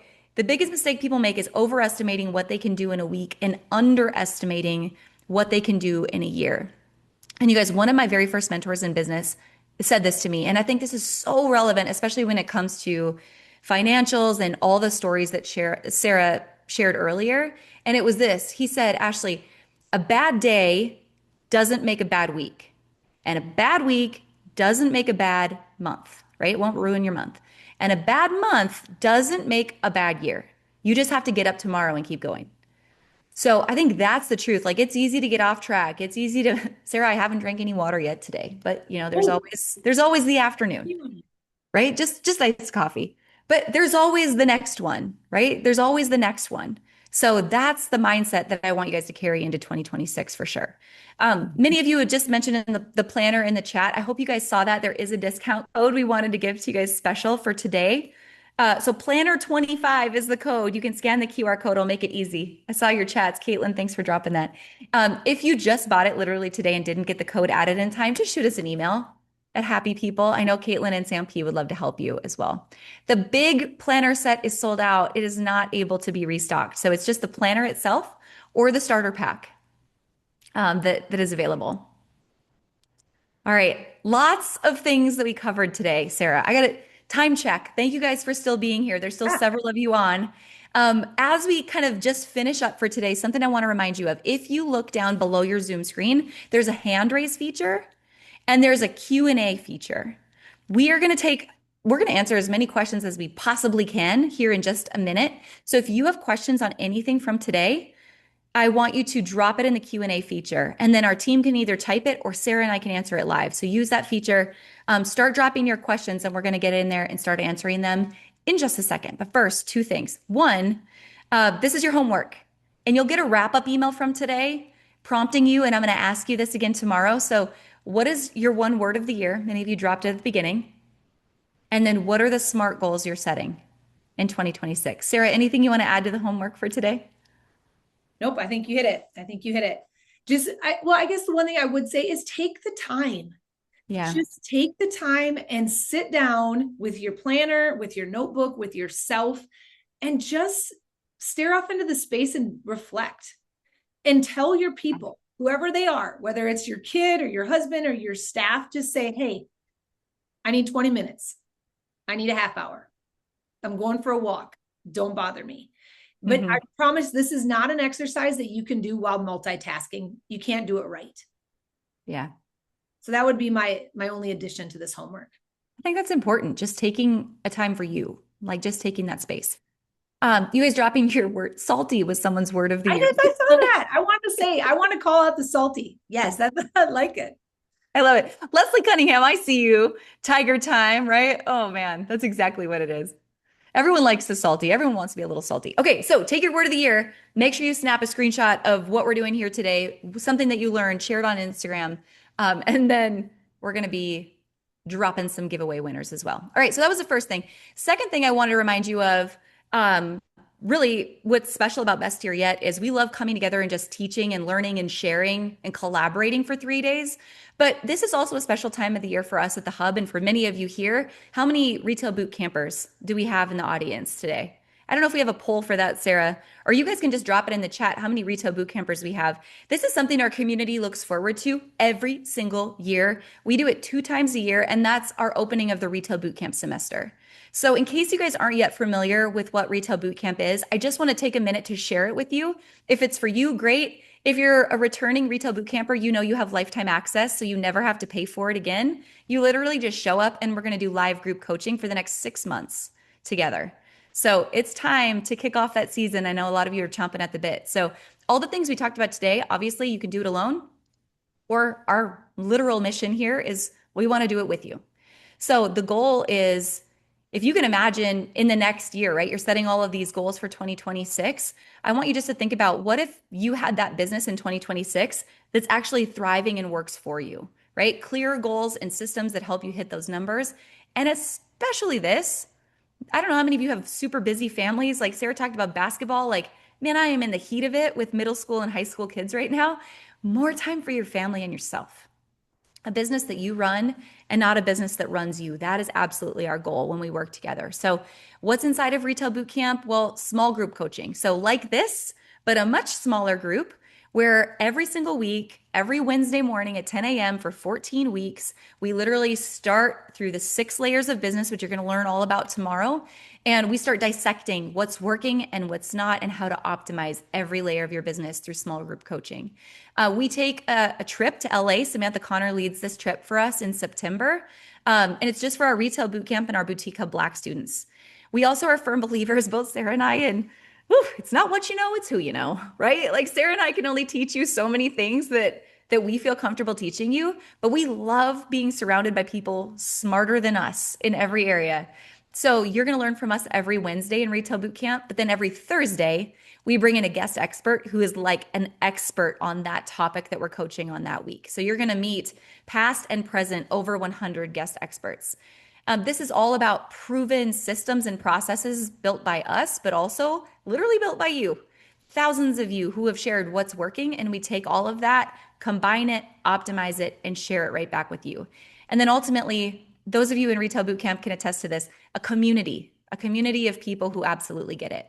So all of that is inside Retail Bootcamp plus our workbook. It's over 200 pages of step-by-step prompts and guiding you through it. And then you instantly get access to Bootcamp logging in to your dashboard where you start to watch videos and download templates and bonuses and checklists of every single layer of the 6-layer formula of your business, plus our private Facebook group to help you guys learn along the way. So doing the same thing in business gets you the same results, right? As I've lived, unfortunately, many, many years. So I want to invite you guys to join us, and I want to share some of the bonuses that we're adding to Retail Bootcamp this January. Of course, we're going back to LA, as I mentioned, September 29th through October 1st, right? I'm going to double check on those dates. Is that correct? Yes. Going back to LA with you guys. A couple of other things that we're adding to Retail Bootcamp this round. Number one, we did a whole new workbook. We did whole new modules on AI and several things Sarah can go into depth on, but we're adding in all of our retail calculators into Retail Bootcamp. Plus we're throwing in some of our favorite handbooks. So the Small Business Marketing Handbook, I heard some of you ask about. This is over 100 pages of daily marketing ideas, live sale ideas, TikTok ideas, daily engagement questions, everything in between. Plus our hiring handbook. This is interview questions, onboarding checklists, team accountability worksheets, like everything you need to train and optimize your team. And then finally, some of you are brand new and you jump into Retail Bootcamp, and that's okay. We built it to be kind of a massive program that will grow with you as you go. So we threw this in case you are brand new. It's the How to Start a Boutique handbook. So you feel like you've got the basics, right, in this handbook, but then all of the detailed stuff that grows to multi-million-dollar retailers inside of Retail Bootcamp. And then finally, one last thing that I love that's inside as a bonus is I'm all about content strategy and batching. So it's our entire content creation and batching system that's added inside as well. All right, here's the fun part. This is brand new, you guys. Are you ready? We are doing something totally different with Retail Bootcamp this year. Those of you who are already in Retail Bootcamp, you never invest again. It's lifetime access. You're in, you're in. But we wanted to treat members of the Boutique Hub a little bit extra special this year. So Retail Bootcamp is $24.97. There is a 6-part payment plan, which is increased from 4. So literally you can break this way down.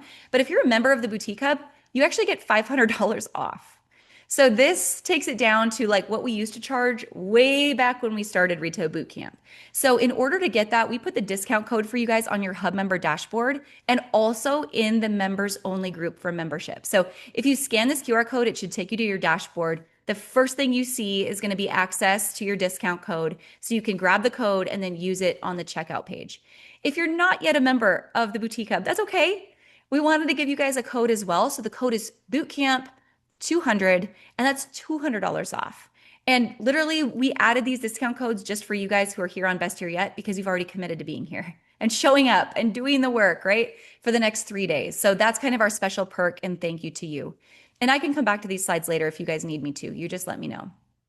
Klarna Afterpay, again, 6-part payment plan is something new that we added this year. And again, it's normal results. All right. So those are all the things with Retail Bootcamp. I'll go back to that slide. If you're going to stay and do some Q&A with us, drop your questions in the question and answer box and we'll start to answer them. But as a reminder, tomorrow, same time, same place, same Zoom link, you're going to get an email reminder and we're going to dig deep tomorrow into the literal 6 layers of your business.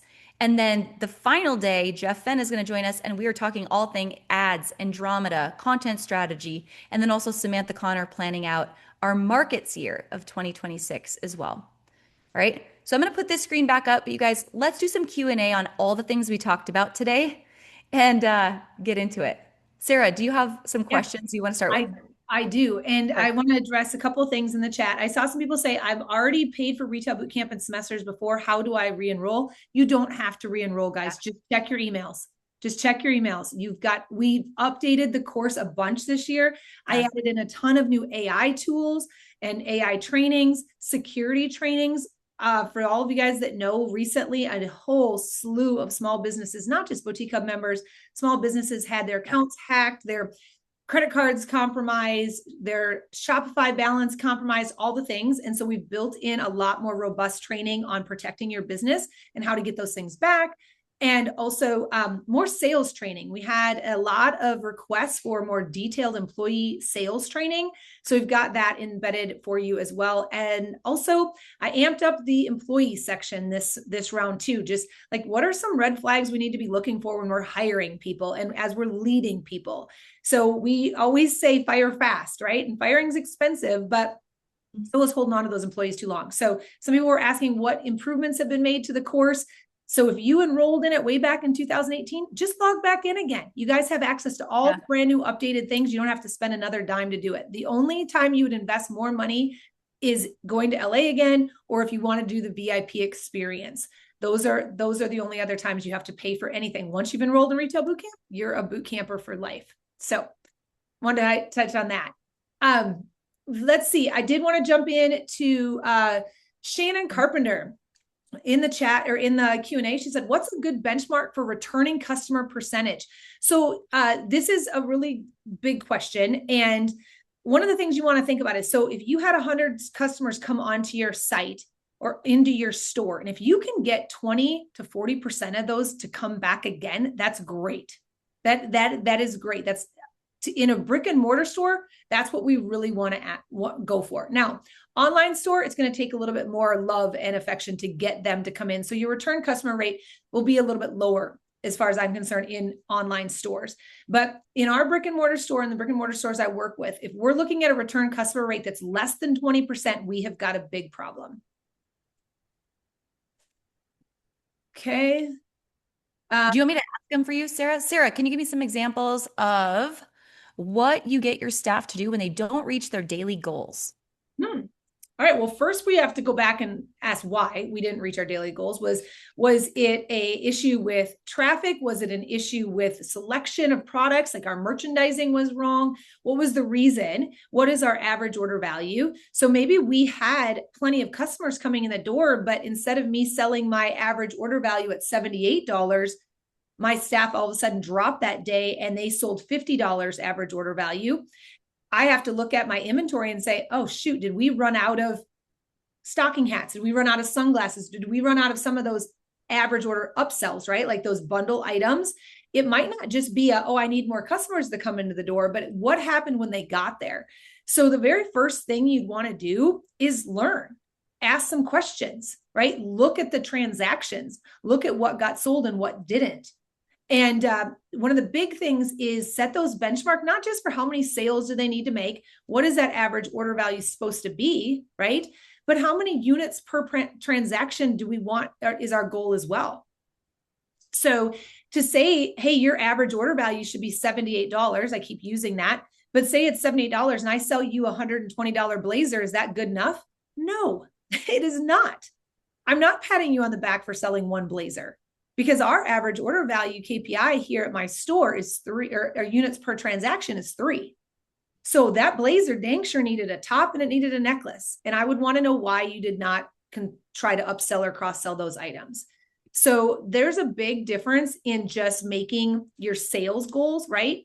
And really then reaching those metrics. So to answer that question, I would dive in and I'd dissect it dissect the issue to get to the root problem. Is that helpful? Some of the other things that to train on that then. So once you've identified the issue, I'm really big on this. You guys hear me talk about it all the time in retail boot camp, but train, test, review, repeat. All you boot campers, TTRR, right? Situational retail. So some of you guys may be like, oh my gosh, did she say situational softball, situational basketball? Yeah, because it's practice. It's the same thing. If I'm going to hire you and pay you money to do a job, we're going to train and we're going to test and we're going to practice. And I'm going to pretend like I am the most hateful customer ever. And I'm going to come to you and I'm going to demand this, this, and this. And I'm going to see how you react. I'm going to come to you and you're going to pretend you're checking me out. And I'm going to pay with a credit card, a gift card. Then I'm going to decide I want to add on the earrings, but then I don't want the scarf. And then I'm going to talk to you the whole entire time about something else and see how you handle it. That's situational retail. You got to do it. TTRR. More about that in other classes in retail boot camp and stuff. But I hope that is helpful. Oh, Sarah. Okay, I've got a question for you from the chat. And remind me, is it tomorrow? Or are we talking about the where does my money go formula? Is it tomorrow? Yep, okay. Tomorrow. Yeah. Okay, this is so good. So Chrissy's asking, we pay our employees hourly. How much do you pay yourself being a small boutique? Some days I might have one customer, some days 15. Can you talk about that and maybe just hint at tomorrow in the where does my money go formula? Yes. Well, first of all, I would say you're the very first person that gets paid. Very first person. I don't know who this other person is that you mentioned, but I damn sure know that they're not as important as you are in your business. So you pay yourself first. So what does that mean? You act as if that money didn't even come in, right? You set the allotted percentage. And some people, when we're just getting started, a lot of retailer stores, we're going to start at 3 to 5% of your sales or go to you. And we're going to benchmark it that way, right? And we're going to work up to that 10, 15, whatever it might be percentage to you. But you have got to get paid. You've got to do it first. So don't come with this realization or this thought that every dime I make, I'm putting back into my business to grow it. No, we're going to get really disciplined on what we're spending money on, what we're saying yes to, and we're going to turn that inventory into cash as fast as we can to make all of us more money. You and this staff member you said you're paying. So on that, start low, but reward yourself with something. If you're going to show up every day and you're going to do the work, you have got to have something to look forward to. And that's a paycheck. That is a paycheck. Maybe it's a cell phone being paid for your business. Maybe it's a car payment being paid for your business, but ultimately that's back to you.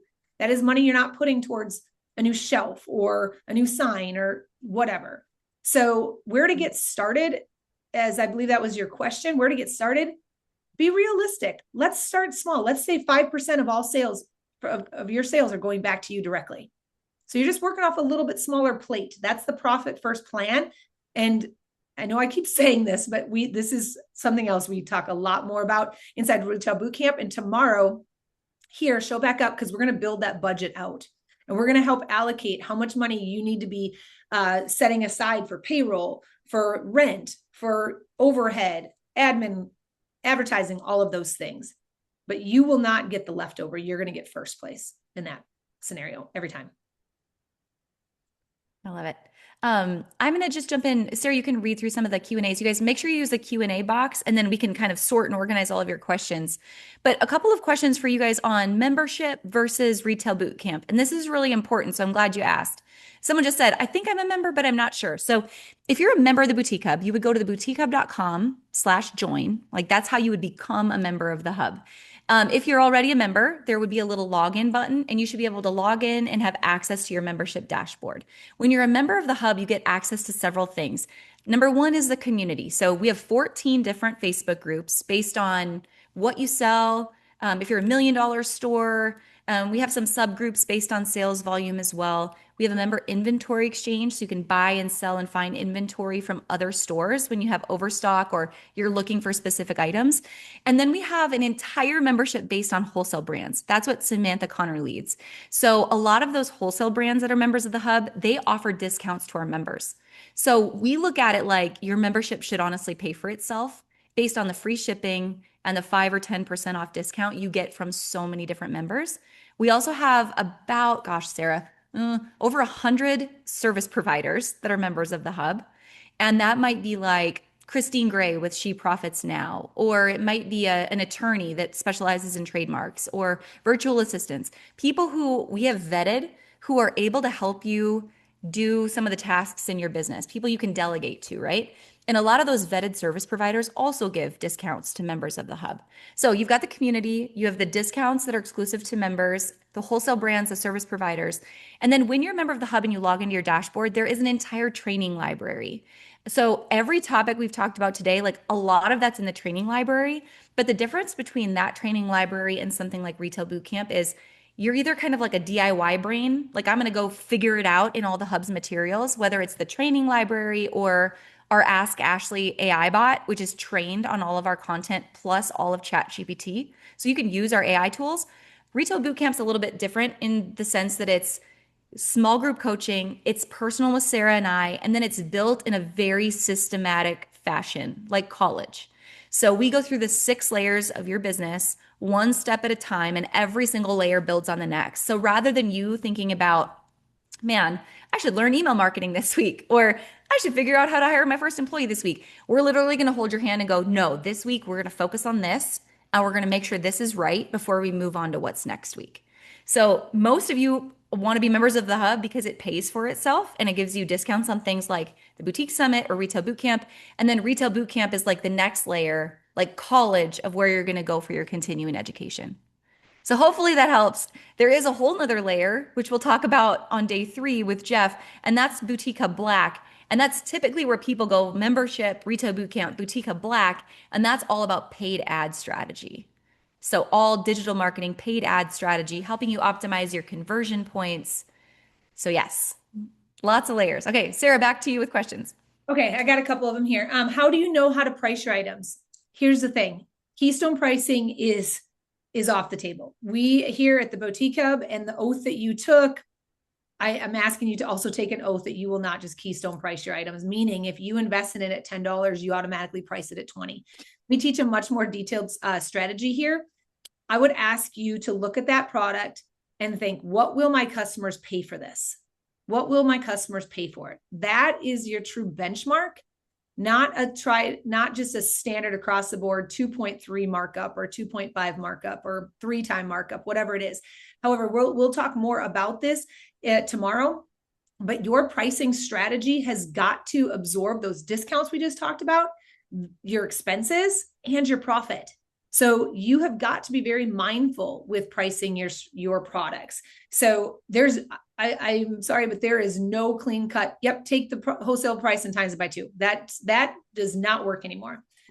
So there was that one. I did also want to say, somebody asked, I saw a couple questions about in-store events and ideas for in-store events. There were some really good ones dropped in there. I know we talked about the charm bar, the hat bar, the sock bar, a braid bar, floral design bar. But one thing I want to remind you guys of, especially a lot of you stores that sell basics, capsule wardrobe parties are huge. I'm telling you, people that are buying on a budget or traveling a lot or whatever it might be, they want to know, how many times can I wear this? How much use can I get out of this item? And if you're selling basics, that cost per wear is crazy low, right?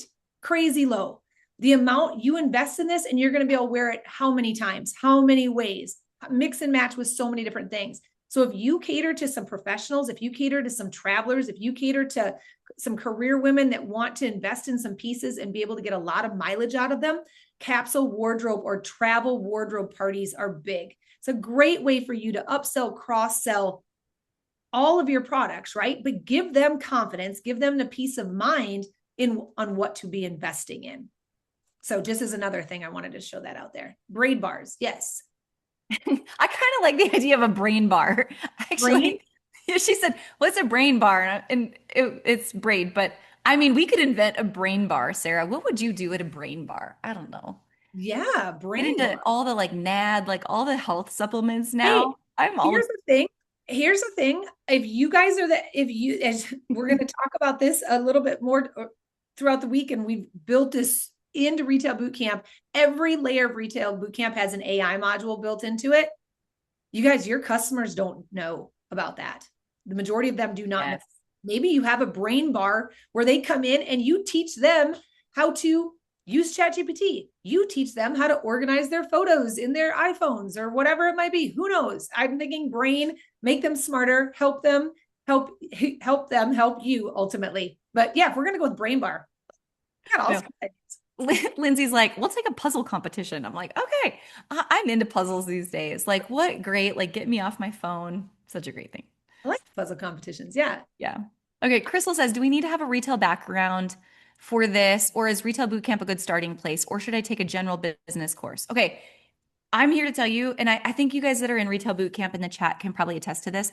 What you will learn in retail bootcamp, you could never learn in college or in a general business course. Like it's very specific. You do not need to have any special background. Most people, honestly, that are in this industry come from being a stay-at-home mom, a nurse, or a teacher. Those are the three. I'm curious how many stay-at-home moms, nurses, and teachers we have in the chat. Those are the three most common things we hear. So you don't need to have any kind of background. We will teach you all of the things. Lawyers, I see you. We do have several lawyers as well. So sometimes people come with a fashion merchandising background or marketing background, but really not very often. Pharmacist. Ooh, look at you. HR. Okay, good. All right. Oh, there's so many good things. Where on the Boutique Hub membership dashboard is the discount code for RBC? You should have been Rhiannon. You should have been discounted. You should have been granted access to this yesterday about 4 o'clock. It should pop up first on your dashboard. If you're not seeing it, just shoot us an email at happypeople@theboutiquehub.com, or Shannon Gordon, I believe, is going to be making a post like right now in the Facebook group. So the code will be at the top of the membership Facebook group. Sometimes people have two different emails with us at the hub, so it kind of impacts what you can see. We can merge those if that's you and make it easier. So like everything's on one dashboard, but some people buy things with one email and then another, and things get split up. So we can help combine that for you.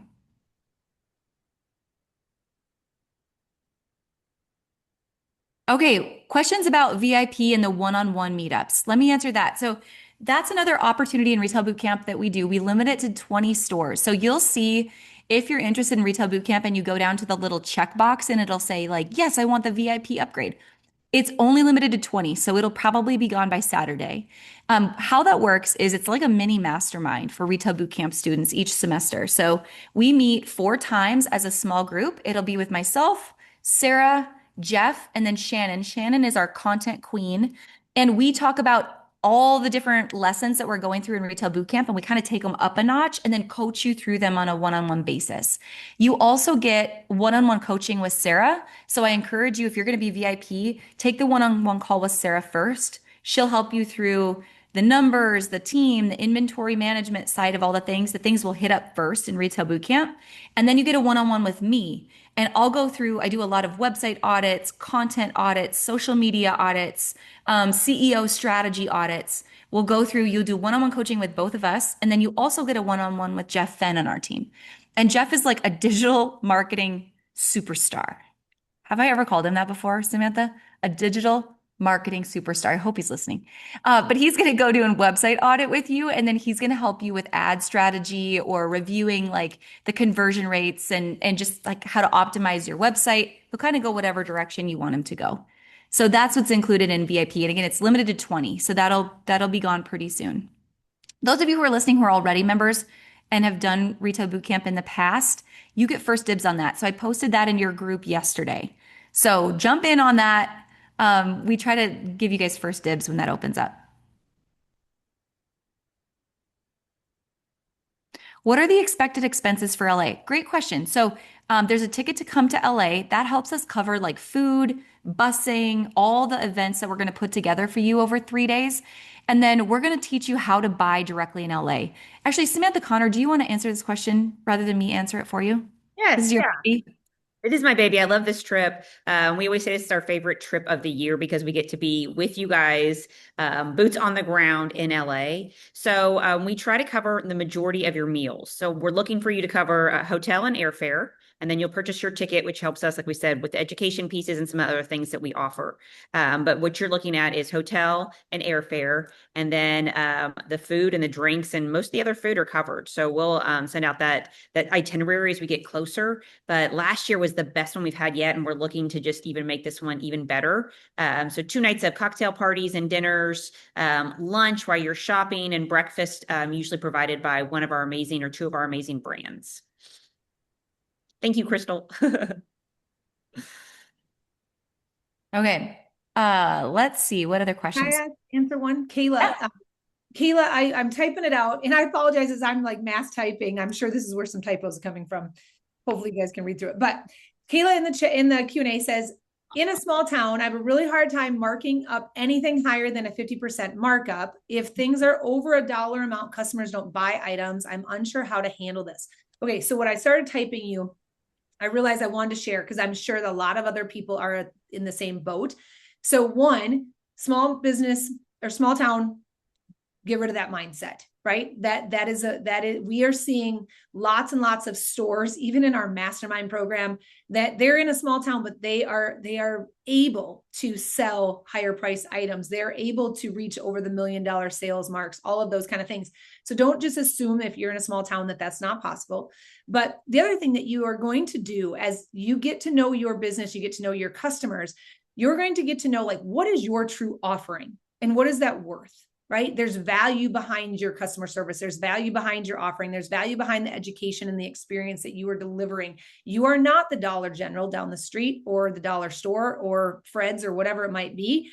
You are Kayla's Boutique, and you're awesome. And you're training your staff to be amazing. You're up-leveling everything, right? With that, people can learn to pay a little bit more for that. Now, if you're going to tell me that your customers currently are maxed out at, say, $60, and when you're looking to say, what is our average order value? And you're saying the majority of your orders going out the door are more in that $50 range. Okay, we've got some training to do for our customers, but we also, you personally, Kayla, when you go to market, when you go to Dallas or Atlanta or Vegas or whatever, you jump on, Hubventory, it's up to you to source some higher margin items. Right? So just because maybe you're saying they will pay $50 on it doesn't mean you're going to stock everything in your store that wholesaled at $25. We've got to build in some better price points for you. So there is a lot of strategy, but it takes some time, but also you being uber consistent with your customers, you going above and beyond, and they see value in what you're offering, better displays, better merchandise, all the things, better customer service. There's a price point that's involved with that. And it might take a little bit of time to build up, but don't just assume that you have to compete on price with the Dollar General down the street. I love that, Sarah. I grew up in a small town of 1,600 people. I completely empathize with that. But I also say everyone in that 1,600, person town wore $300 cowboy boots, and they drove a $100,000 dually truck, and they probably carried a purse that cost them over $100. Like, money is a mindset. Money is a mindset. And so it's all about how you're positioning your products, your brand, your photography, and relating that back to your customers. But I get it. Just don't let your mindset bleed onto somebody else's. It is totally possible for you. Miriam, I'm going to go, as soon as we're done with this, I will tag you in that VIP post in the group so you can see it, Miriam. Okay, Norma, do you cover inventory management? How not to overspend on inventory or too many product lines and categories. Amen, Norma. Raise your hand in the chat if you're like, yep, need that. Absolutely, we do. So tomorrow we're going to talk about the 6 layers of retail. That's layer number 2, products and profitability. And so a huge piece of boot camp is literally going over inventory management, making a buying plan. We have a 4-part assortment strategy that we teach too as well. And then again, tomorrow you're going to hear this, but it's much more in depth in boot camp. But the where does my money go formula. So we'll talk about inventory, and then we'll also talk about cash flow. You guys are so good. There's so many questions. You guys are doing so good. We're going to talk more about systems and processes tomorrow. Melanie, I see, can you give some examples of systems, processes, et cetera? We can geek out about this for days. If you think about it, if it's something you do in your business, odds are it'd be helpful to have a process in place for it, because you never know when you, Melanie, might not be there to do it. So maybe it's hiring, maybe it's reprimanding, maybe it's posting on social media. Amen. How many times have you said, hey, go ahead and let's post about this? Next thing you know, your staff member just says black dress, here's a link, or black dress, here's a picture. And you're like, no, we have a cadence. We have a way we like to post about things. We have a way we like to say our name. We have a yes factor. We say yes to these type of offers and no to these. Maybe you have a system or you should have a system for all the people that knock on the door. Hi, would you like to donate to Billy's T-ball team? Would you like to donate to this? Would you like to donate to that? Like, having a system in place for all of those things helps streamline the answers and the processes that go in place. So we'll talk a whole lot more, Melanie, about that as we go. But I mean, how to count down the till at the end of the night, how to open, how to close, how to vacuum. Who's had to deal with employees' lack of vacuuming abilities? Yes, there's a ring me.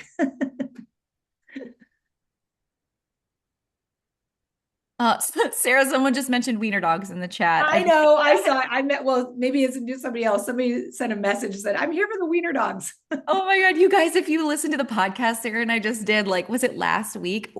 I swear this happens every time we're together and we do a podcast or a live together. And you'll see this in Retail Bootcamp. We play off of each other so much, but there's always some freaking random, oh, Jamie, you got it. Rattlesnakes. There's always something random that comes up that we go on a tangent about. A couple weeks ago was wiener dogs. Then it was rattlesnakes. Like, that's a smorgasbord, Sarah. You never know what you're going to get. Yes. Let's see, who just said, how do you create systems before hiring? Okay, so I love this question. So here's the thing, inside membership in layer 3 is all about team management. Inside Retail Bootcamp, layer 3 is all about hiring, firing, reprimanding, keeping your team energized, accountability, all of these kind of things. But to get started very first, right, you have to make sure you're in compliance and you have the ability, you are able to hire, all of those things. But then once you want to start the hiring process, who are you trying to attract? What is the job posting going to look like? What is your wanted poster asking for? Who are you wanting to bring in?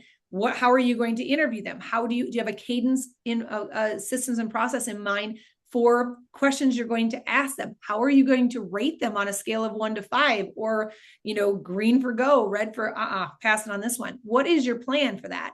And you have to be consistent. So there's a system and process to be built out right there. If you keep going along the line and the person checks the box and you are going to offer them the job, how do you build out a system for that to make sure you've given them keys, you've given them passwords, you've given them access, you've told them where to park, you've told them when to take lunch, you've told them how to fill out their time card. You see what I'm going with, and going about this forever, but there's got to be a system in place for that. And some of this you learn as you go, right? Since you're just getting started, but some of those beginner basic things you need to get in place. And ultimately what it is you sit down and you think about it. What's going to work? And if you guys don't know exactly how to get started, right? The general rule of kindergarten, treat others the way you want to be treated. What are the things you would need to know when you started a new position someplace, and making sure you're accommodating for that in your new hiring process. Julia asked, welcome to RBC, Julia. Thanks for joining. She says, will the Retail Bootcamp workbook be restocked?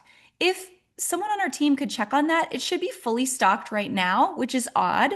So we'll get that fixed up today. But yes, we have a brand new workbook. If you've been in RBC in the past, we completely redid the whole thing. So you're going to want to grab this round's workbook.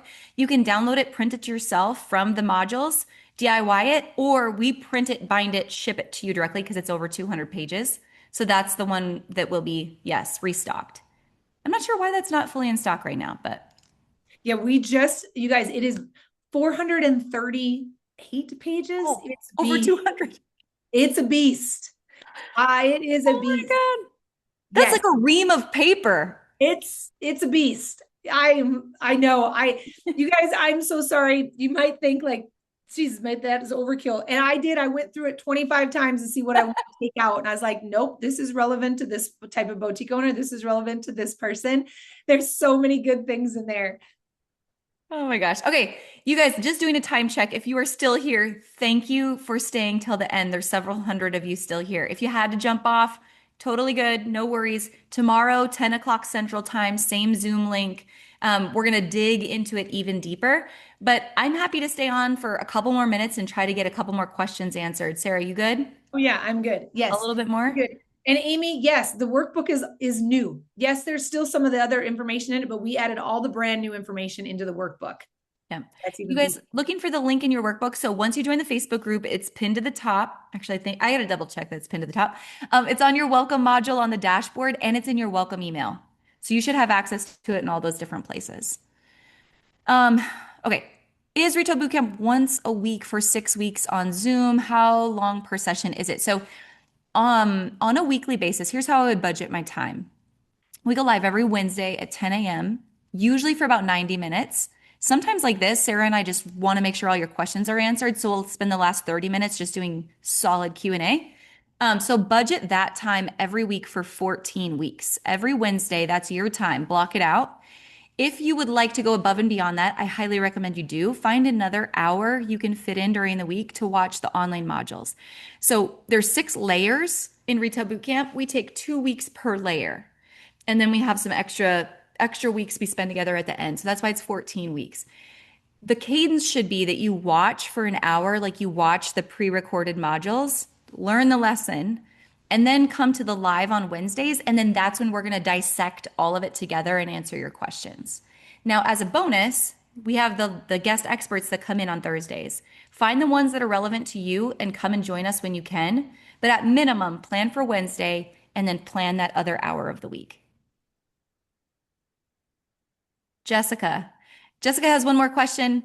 What if we're not good or confident at posting things, like uncomfortable and insecure?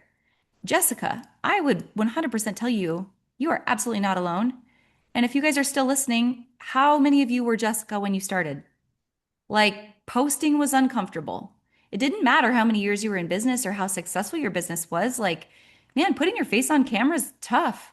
Jessica, I'll tell you this. I've done a lot of podcast episodes, right? Lots, like thousands at this point, probably. And I've never listened to one of them. I refuse to go back and listen because we're our biggest critic. So I just want you to know, first of all, you're not alone. But second, it gets easier with time. I think Instagram stories are the easiest place to start showing up because it deletes in 24 hours. So just start there. You're going to have a couple people watch. It's going to build as you go. Your confidence is going to build as you go. But you've got to keep showing up. I think the most beautiful part about this business is successful boutique owners build community, right? And community comes from a sense of relationship and understanding and feeling seen. And I think a lot of times, you guys can attest to this, your customers will say, wow, I can never do what she's doing. Like, I'm so inspired by what she's doing. They also feel like they would be uncomfortable doing what you're doing. So it's not like they're expecting you to be perfect. They want to be able to relate to you in the messy middle and in the insecure moments. They just look up to you for the fact that you're doing it in the first place. So show up, don't judge yourself, don't beat yourself up. Just keep showing up and be consistent. Be authentic. I wanted just to point out a couple of things. If you are using that Fast Act, the $500 off bonus, and you're breaking it into the 6-part plan, you're going to notice that first month you don't make a payment. So that's where some people are seeing like a bit of a confusion. It says 0 due the first month. So just so you know, some people are saying they're not seeing that, but that's really, you're getting that bonus right there in that first month of that 6-part payment plan. And we're getting the Retail Bootcamp workbook fixed right now, you guys. Perfect. All right. So Ashley, here's Tracy. In your opinion, what social media site is best for growing your business? Ah, that's so good. Okay. I love this question. And there's not a perfect answer. I think number one, is it Tracy? Is that what you said? Yeah. Tracy, I would love to know who's your customer first and foremost. And fun fact, first thing we're going to do together, literally the first homework assignment and exercise you do in Retail Bootcamp with us is we survey your customers. We survey your community. So when we do that, we can build out your customer avatars and then kind of build you like a brand Bible around your customer avatars. So when you know, let's just say your customer, if you're selling to college girls in a college town, right? Then your avatar is probably going to be on TikTok and Instagram more than anything. If you're selling to somebody with kids in the house, she's probably, Tracy, I see you, 35 to 50. Okay, so she's probably going to be on Facebook, right? She's probably on Instagram, she's probably on TikTok, but she's probably most comfortable with Facebook. Now, marketing studies show that the highest converting platform is actually still Facebook. Surprising, right? Instagram is close behind. TikTok is a rising commodity, but it's for a very specific demographic. So if I were you, I would want to know, like, just over time, I use your planner, use a spreadsheet, use whatever, just track your analytics of where is your customer acquisition coming from now, and then what is actually converting right now, and then lean into that. But if I was going to say off the cuff for women 35 to 50, I would say double down on Facebook. Couple things to note, and this is, I love talking about this in boot camp, but make sure when you're on Facebook, a couple things happen. You have a group and a page. Groups build community and it creates multi-directional communication versus a page where it's just you talking to them and maybe them responding. And then I would also make sure when you're sharing content, like you've got to be able to show up with multiple posts a day of here's this, I'm not sure what you sell. Here's this cute outfit, or here's this cute home decor, or here's this cute children's collection. And then here's the exact links to buy it.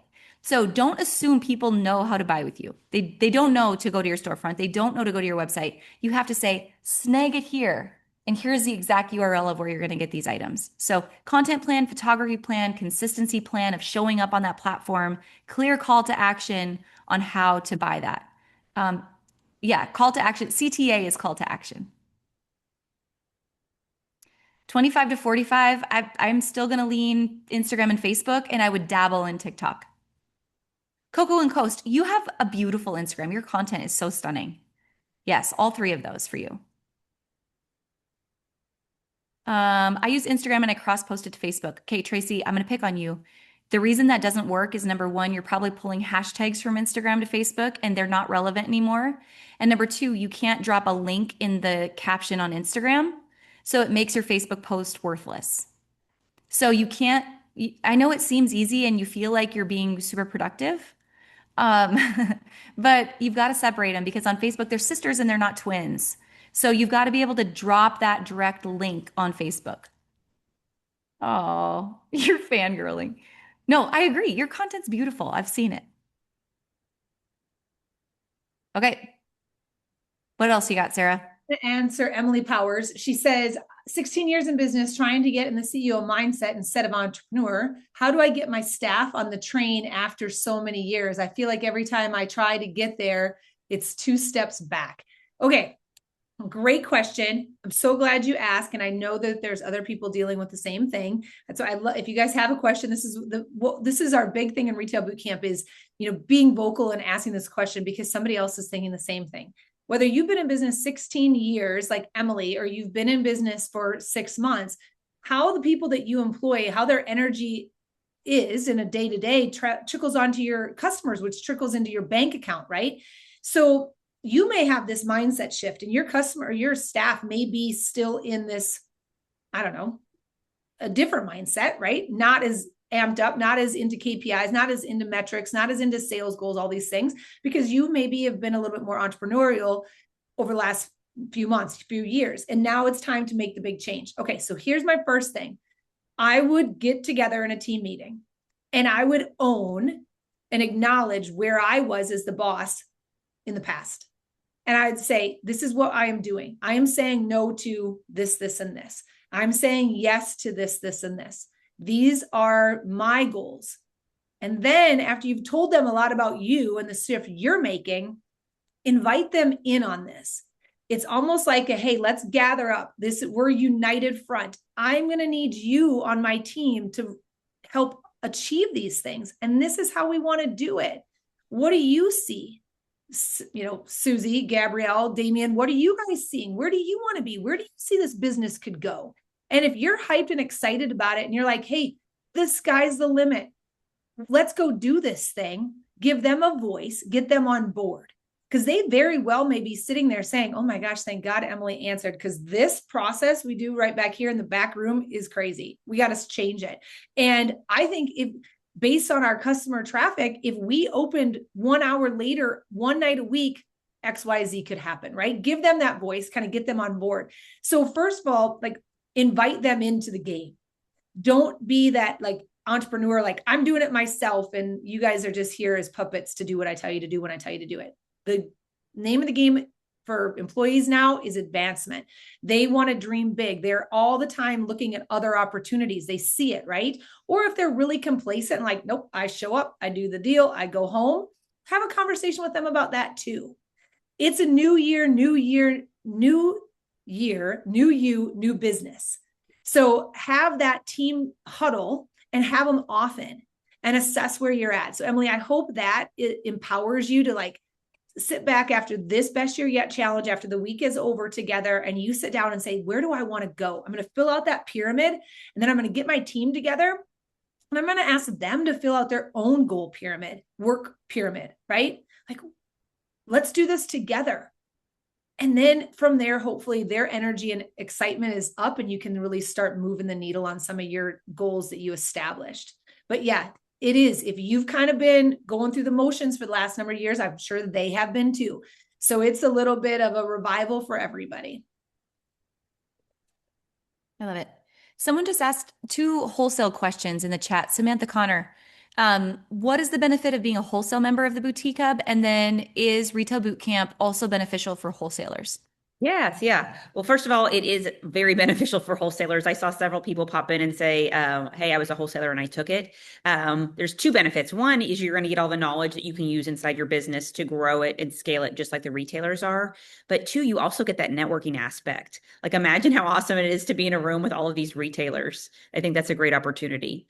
And then for the wholesale brand membership, you are allowed to be in our groups and sell your products to our members. So when we talk about the power of a network and having a captive audience and people that are your customers, if you are a boutique brand or a retail brand, we have over 8,000 people inside of our membership that are buyers and they're looking for products like yours. So you have an opportunity to network with them and sell your products directly to them. And then I'm going to drop my email address in the chat. If you want to learn more, I can hop on a call and kind of show you around. I love it. This is a great question, Sarah. I'm launching my business this year for the first time. I'm so excited. Are there benefits to joining the Retailers Hub, Retail Bootcamp, now before I really develop the business versus after I really get my business up and running in a couple of years? Thank you for the resources, and I love the podcast. Gabrielle. Yeah, I saw your question, Gabrielle. I think it's a great one. And here's the thing. When you get started, and I remember getting started in my business and I just did what I thought I should do, right? And only to realize a year later, 6 years later, whatever it was, I missed steps and that ultimately cost me money. And so the reason why I would encourage you to take the plunge and get in the room with the right people right now is so you can on the daily be having these conversations. You can run ideas by people. You can learn about new strategies. You can learn about things before they end up costing you money by doing a mistake. So, when Ashley had that slide up, you can do it by yourself or you can do it with us and we can help you. That's exactly what we are. When I say we are your eyes and your ears in the industry and you have an entire team of experts around you, you do. You're not yourself. You're just doing it every day by yourself, right? You're coming in with industry experts, wholesale experts, marketing experts, SOP foundation building block, trademark protection attorney experts, branding experts. You guys, it goes on. So I think those are the reasons why. And as a hub member, or you might not know, but as a hub member, you guys have access to so many discounts. Ashley mentioned it earlier. We negotiate discounts for you. It doesn't matter if you're looking to invest in QuickBooks or Shopify or, Canva, or you're looking to invest in somebody to help you trademark your brand or build out a new logo or design your website. We work with lots of providers that can help you do that at a hub member discounted rate. So you more than save your monthly membership. You actually more than save your retail bootcamp enrollment through these discounts. I was answering a lot of questions about live selling, and both our live selling partners offer 30% off discounts for hub members. That's huge over the course of the year. So that alone pays for your retail bootcamp course. So I would surround yourself with the right people when you're getting started for sure. I wish I would have, and I see it happen all the time with testimonials from members saying, "Oh my gosh, I wish I would have known about you way back when." I love this question, Sarah. You can probably jump in on this as well. I've owned a salon. This is Stephanie. I've owned a salon for over 25 years that offers esthetician services and retailing skincare and makeup products. I'm very well experienced with everything we've talked about today, except for social media. This is my first year pivoting my company and starting an online store, selling the same product categories. Horrible with social media content. What's a suggestion for a successful pivot, and how can the Boutique Hub help me? Mm. So, okay, so you feel comfortable in the pricing, you feel comfortable in who your customer is, all these things, but you really want to amp up like your social media game and getting your name out there, building that presence. Here's the thing, that's constantly changing. And that's what we're really diving into on day 3. What people did in 2025, we as at the Boutique Hub, we see this and we're having to adapt in our marketing strategy and our social media game and our live video game. So a couple of things about like being present, being consistent, being, don't just be out there saying, hey, I do hair, I do filler, I do this and that, but you have to build in the strategy of why do they care? Solving a person's problems. The hook game is so important. If you're watching TikToks, you see it all the time, watching reels. Why do you stay on one of those things longer than 3 seconds? It's because they hooked you right away. There's an art to all of those things. So the idea of 2016, where you could just take a picture of something and post it, or heck, way back when, you didn't even have to take a picture. You could just post about it. People cared, right? So that game is really changing. And, to give you advice, it's just be a student and be curious of it. Be consistent.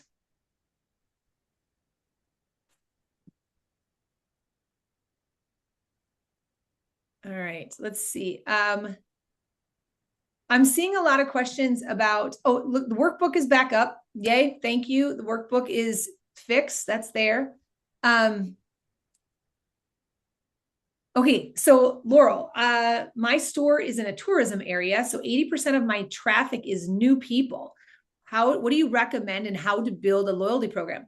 Very easy. Ask them if they'd like to, sign up to be a VIP, if they'd like to sign up for your loyalty program. Give them confidence that you're not going to inundate them with too many emails, right? But just let them know, like, you're available online, you're available through shop, you're available through however, right? How can they still support you and find your resource, your offering when they're not in your town? So signage in your dressing room, signage throughout your store is very important. And don't forget about those things. And just ask. The worst they're going to say is no, but you've got to tell them it's not about why you want them to sign up. It's about what it means to them, the things they're going to miss out on, the things that you can serve them with from afar. Odds are they've probably said something to you about, oh my gosh, I wish our town had something like this in it. Okay, that's where you start. Hey, guess what? I can't be in your town, Laurel, but I can come to you every day.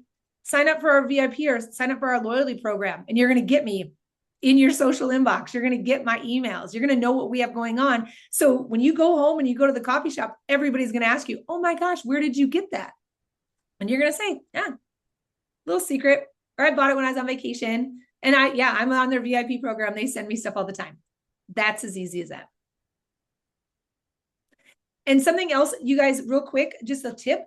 One thing that we're seeing a lot of success with is people, when they sign up or when they check out with you, don't offer a paper receipt. They want a receipt, you email it to them. Let them know, yes, just sign up for our VIP program. We'll get you on our email list. This is how we send you receipts. I promise we do not inundate you with a ton of inbox emails, all the things, whatever it might be. But doing away with paper receipts also saves you money. Perfect for pop-ups as well. Absolutely. Justin, I hear your question about selling Jamaican-made products on Instagram. So I love that. I think Instagram is a very collaborative place. I think you're talking about sending people back to who hand makes it or that original vendor. In order to do that, though, you're going to need an e-commerce platform. So I would suggest Shopify, like getting a Shopify e-commerce site. So Instagram is just a tool to drive traffic to the point of conversion and checkout, which is Shopify. So hopefully that answers your question of how that would work. All right, we probably have time, Sarah, for just 2 more questions. And then you guys, I promise, we'll answer as many questions tomorrow and Thursday as we can as well. You guys have been so patient. Thanks for hanging out till the very end. This has been really great. All right. Oh, can I answer one? Can I Yeah, go jump ahead. in? I'm gonna jump on top of you. Okay. Megan Gray, I love this. And I think someone else, I just pulled my hair out when I saw this. Someone else just answered this question in the chat as well. Meta Business Suite tells me in my analytics when I put a link in my caption in my post, not as many people see my post. Should I put the link in my comments instead or just put the link in the caption regardless? Okay, this is such a catch 22, and people battle this all the time. And it's sort of like a chicken and an egg. Here's the issue. If you don't have a caption, or I'm sorry, if you don't have a link and call to action, you're wasting the opportunity for people to scroll by and take an action. Like, oh, purple sweater, great, who cares? Scroll. In order for them, if you don't have any link or call to action, in order for them to do something about it, they have to stop what they're doing. And, 75% of the time they're on their phones. They've got to stop what they're doing. They've got to navigate up to the top of your Facebook page, maybe click your about page, then maybe find your website, then maybe go to sweaters, or is it a new arrivals? And pretty soon they're 6 clicks deep and then they're lost. So you have such a slim chance of converting anyone if you don't make it very clear how to convert from the start. So the alternative to that is you put the link in the caption because then you can pre-schedule all of your content, right? Be the CEO, pre-schedule everything. And yes, your reach may be limited, right? I don't know that I've really seen proof of that yet, but if it is, at least the person can get there in one click. So the way that we mitigate around this is we build a whole content strategy for you called the 6 essential pieces of content. It's in layer 5 of bootcamp. And it's how do I get my reach up organically using these 6 different types of content so that people are naturally engaging with my posts. So even if I drop a call to action with a link in one of the posts and my reach decreases, organically my reach is still so high in the algorithm that my customers see it. All right. So if you were just having the strategy of like, buy this, buy this, buy this, link, link, link, like, of course, no one's going to see anything you post. But if you have all these other types of content kind of boosting your natural organic reach, then people are more likely to say every third post, you're saying, buy this with the link in the caption, people are going to see that content. So again, catch 22, either people have no idea how to take the action, so they don't, or you have to leverage it with other ways to boost your organic reach. Okay, one more. Yvonne says, I'm rebranding and downsizing to clear out lines that don't sell and focus on what does, plus a new look for my brand. I have a good following and contemplating changing the name of my boutique. Pros and cons. Okay, I'm addressing this question because based off of what we talked about today and what we're going to talk about tomorrow, I guarantee you some of you guys are going to say no to some vendors, some lines, some categories in your store. That's great. Cleaning house, clean slate, right? New year, new business. Here's my thing. When you do this, tell your customers why. If you're going to get rid of something and you're going to no longer carry plus, or you're going to no longer carry shoes, or you're going to no longer carry a lot, maybe it's trend or blank, whatever it is, like let your customers know why, right? And not like, oh, woe is me, we didn't sell them. That's not the story. The story is we're no longer doing that. So we can better serve you with whatever means something to that person, right? If I'm talking to Ashley, I'm not going to tell her, oh gosh, well, dang it, Ashley, you never bought my shoes, so I'm not selling shoes. Well, Ashley's like, oh gosh, okay. But if I say, yeah, Ashley, we decided no longer to sell shoes because we know you love patches and patches are going to be huge in 2026. So you should see the jackets that we've got coming in with patches on them. All of a sudden, Ashley's like, hey, Sarah, tell me when they're coming. Sign me up. I want to know because Ashley is a patch girly. She loves patches on all her things, right? And that right there spoke to her love language. It wasn't, well, that didn't. I love patches. Huh? I love patches. I Keep know, going. that's what I said. Yes, that's what I'm saying. Yes. So, but I didn't tell her, hey, yeah, no, sorry, we're not selling shoes. I told her why we're cutting out some of this other stuff to make room for more of what Ashley loves. My customer loves, what is going to serve them based off of the information I know. So this is something when we're talking about discounts, it's really important to let people know, like if something does go on sale and it's because of a fit issue or it's because of whatever, we're no longer carrying that brand, alert them to that. Therefore, it reduces their like mindset of, oh, she always puts stuff on sale. And then about your question about changing your name, totally doable. Totally doable. If you're really going to go with a whole new image, a whole new like offering, and you are like, the Phoenix, right? You're just new again and you want to do a little change of your name, so be it. I will just say, do your homework to make sure that your name is not already taken, that you can use it on social. There's a whole lot of different things to go through steps on that, but also make sure it's something that resonates with your customer. It's not going to confuse them. And just know that when you change it one place, you're changing it everywhere. It's a lot of work, but it can definitely be valuable. I will say in 2008 in our store, we did a total new rebrand. We blacked out the window. We closed for 14 days. When we reopened, it was a new us, new name, new store layout, new furnitures, fixtures, paint, lights, ceiling, the whole deal, new vendors, all that stuff. And it was the shot of adrenaline, shot of cash that our store needed to get us through that time. If any of you guys remember retail back in 2008, 2009, it was not unicorns and roses.